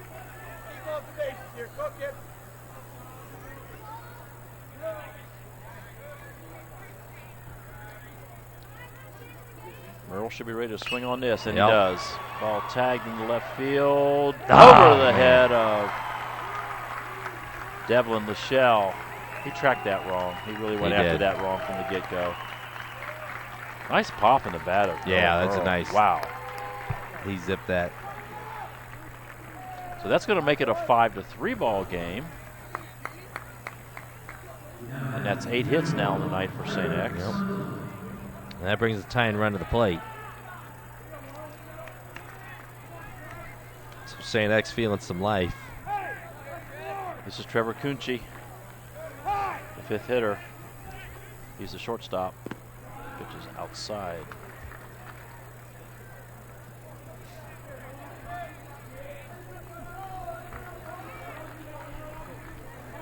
One down here for St. X. Runner in scoring position. Off speed pitch, going to be in the left field. And we're going to have a play at the plate. Oh, no, hold him him out. up. Probably a smart play. That ball was one coming out, in. Yeah, 2 runs down. Don't run yourself out of the inning. There you go. So a base knock by Kunchi. And the St. X hitters continue. That will bring back up again JP Bitzenhofer. And Harrison's going to take a visit to the mound. Coach Satters, Mosey's out. Looks like He's going to make a pitch and Gonna change have a again. change. So he makes that pitch and change, Mike. What do you think about the new MLB rules with the gameplay? 30-second clock. I love it. Baseball gets such a bad knock for being such a slow game and boring game. And when you think about all the other games that are out there, it is, except for maybe soccer. Soccer has its moments, but yeah, I'm all in favor of that. Yeah. I think anything they need to do, because what was killing the game was the all the ritual stuff. Yeah. That the players were doing in the batter's box, and the pitcher, going back to behind the mound. I'm trying to think of the Reds pitcher that used to go for the rosin bag almost after every pitch. Every pitch. And just that kind of stuff. And fans don't like it. I mean, they want action. It's a new generation of fans that want to see things happen. Yeah, and it's, people say it's going after the younger demographic. I don't know that just a 30-second clock on the manager going out to the mound is going to quite get those fans back. And baseball's going to need to find, a way to connect. But, people talk about the risk. The TV money is greater than it's ever been. There's more fans watching baseball in ballparks than there's been, in all of history. And we think about the golden age. It very well may be right now. You're right. It is. I agree. And I think new ballparks have brought, part of that. And while, we miss the charm of, and people talk about, what they've done to Wrigley with the, digital scoreboards and things like that. Mm-hmm. I've been to Wrigley. I know. I've been to Fenway. Yeah. And especially Wrigley. Yeah. What am I preserving? No, right. It is. And I think, and we talked about that earlier, give credit to that organization. Guys, we're making a change. Yes, we are. We are not going to be the lovable losers. No, not anymore. We got to have replays here as we do the pitch and change of the back-to-back hits. This was the double over the head. Nice effort, but not a great line to the ball. And then, another single to left field. St. X was sitting on those balls. Both of those we were behind in the count. Led to the pitching change, and hopefully that change of pitching, you're 2 outs away. Well, here's the thing. This is the message that Sean Souders is sending here. Sorry about that. He's bringing in his stud. I mean, this is Evan Miller, and he has 24 Ks in 16 innings. So he's going to put this to bed real fast. And you want to, you got the lead. And if you're a program like Harrison, you are steep, you have great tradition, you've had lots of success. St. X is still a blue blood. Yeah. And at the end of the season, when you look back and you talk about confidence, because St. X is very well a team you can see in a regional final that you want to say, yeah, we've gone out, we beat them. Well, this is interesting. I mean, this is JP, and this is a little college commitment after college commitment here. This is good. This is a good matchup here. We'll see what happens. Exit runners at first and third, and 1 out in a 5-3 ball game.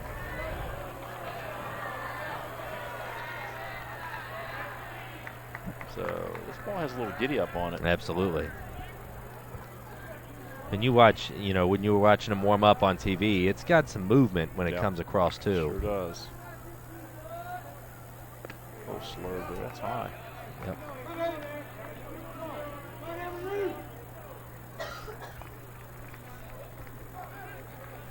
So the count's 2-1. And Miller just cannot afford to put another runner on base. Yeah. They just threw that right by him. I'll tell you what, he put it right where the catcher's glove was, too. Yeah. He was sitting high in the zone. And yeah, he wasn't ready for that. No. He needs to go right back there. Right? That same spot right there. He'll never touch this. Stick with the heater, Ricky. Don't make it complicated. Get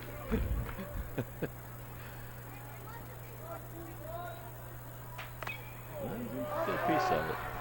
I'd go right back there again, though. Out of play. I don't think he can touch that pitch. No, it's a tough pitch to hit. Maybe come in a little bit more, get it right on the hands.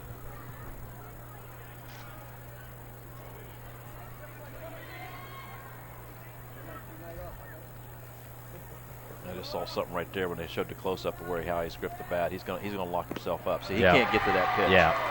And it's the way he's gripping the bat, and it's the way it's the position of his hands on where they are, that he cannot hit a pitch there based on where his launch spot is. So he's well, the bat should connect. I mean, it should be one power where you get that extension. And just sitting too high. So St. X is down to their final out. Catcher Seth Hartman giving instructions on the first third scenario here with 2 outs. So yeah, Coach Roberts down there having the lines protected down third base and backing up his outfielders just a little bit. Yeah, got the wide shot there. Nice pitch again by Evan. Right in on his hands. So it all falls in the hands of Brent Bender, the senior, who is down to their last out, St. X. And he was hit by pitch last time up. He's 0 for 2 on the day with a unassisted put out by the first baseman and a fly out to the right fielder.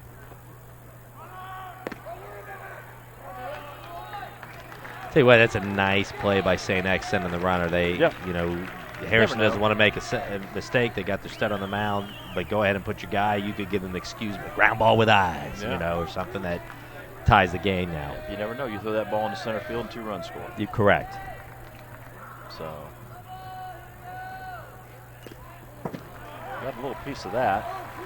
Tell you what, Evan throws the ball hard. He is does. definitely throwing it harder than anybody else tonight. Yeah, he does. He's a little bit of notch above. So that brings the count to 1 ball, 2 strikes with 2 outs. St. X runners at second and third.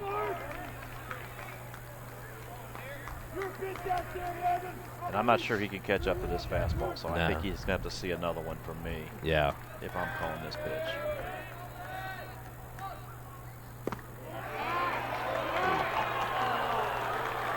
Well, the classic, the umpire was set up on the inside. Yep. And the pitch was on the outside. Looked like a pretty good pitch, and nice job framing it. A little surprised because that's a show call. Yeah, that is a show call. So 2-2 the count, 2 outs. And here's the payoff pitch. Wow. Boy, that looked awfully good. Well, he's doing the right thing, I think. He's just stealing the heat. I mean, it can't get much closer than that, so. No.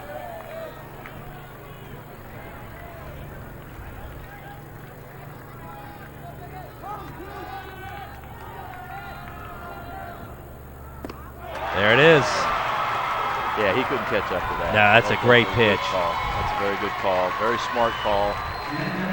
So that's going to end the ball game here today, where the Harrison Wildcats have defeated the St. X Bombers 5-3. Recap of 9 hits for St. X. Out-hit the Harrison Wildcats with 2 errors. Harrison had 5 runs on 7 hits. And Christian, any final tune? We're together next Saturday again? Next Saturday night for the annual Veterans game. The baseball program does a great job putting that on next, and that'll be next Saturday night at Harrison High School. And the opponent? You'll have to forgive me. I don't know. Oh, okay. But I know you and I will be covering it. We'll know by next Saturday. But a great job tonight by the Wildcats and really by the St. X Bombers. And once again, we want to say thank you to the Cincinnati Reds and the ICRC and everybody for putting down this whole event together and everybody involved. It's great for the community, for the greater Cincinnati area. A big win by the Wildcats tonight, which is they'll remember that late in the season. And what a great memory for these kids. And the Wildcats are now 2-0 at Great American Ballpark. There you go. So if we could play every game here, that'd be great. There you go. On behalf of Christian Tracy, this is Mike Schweinfest. Thank you for watching the game tonight, and have a safe trip home. Good night, everybody.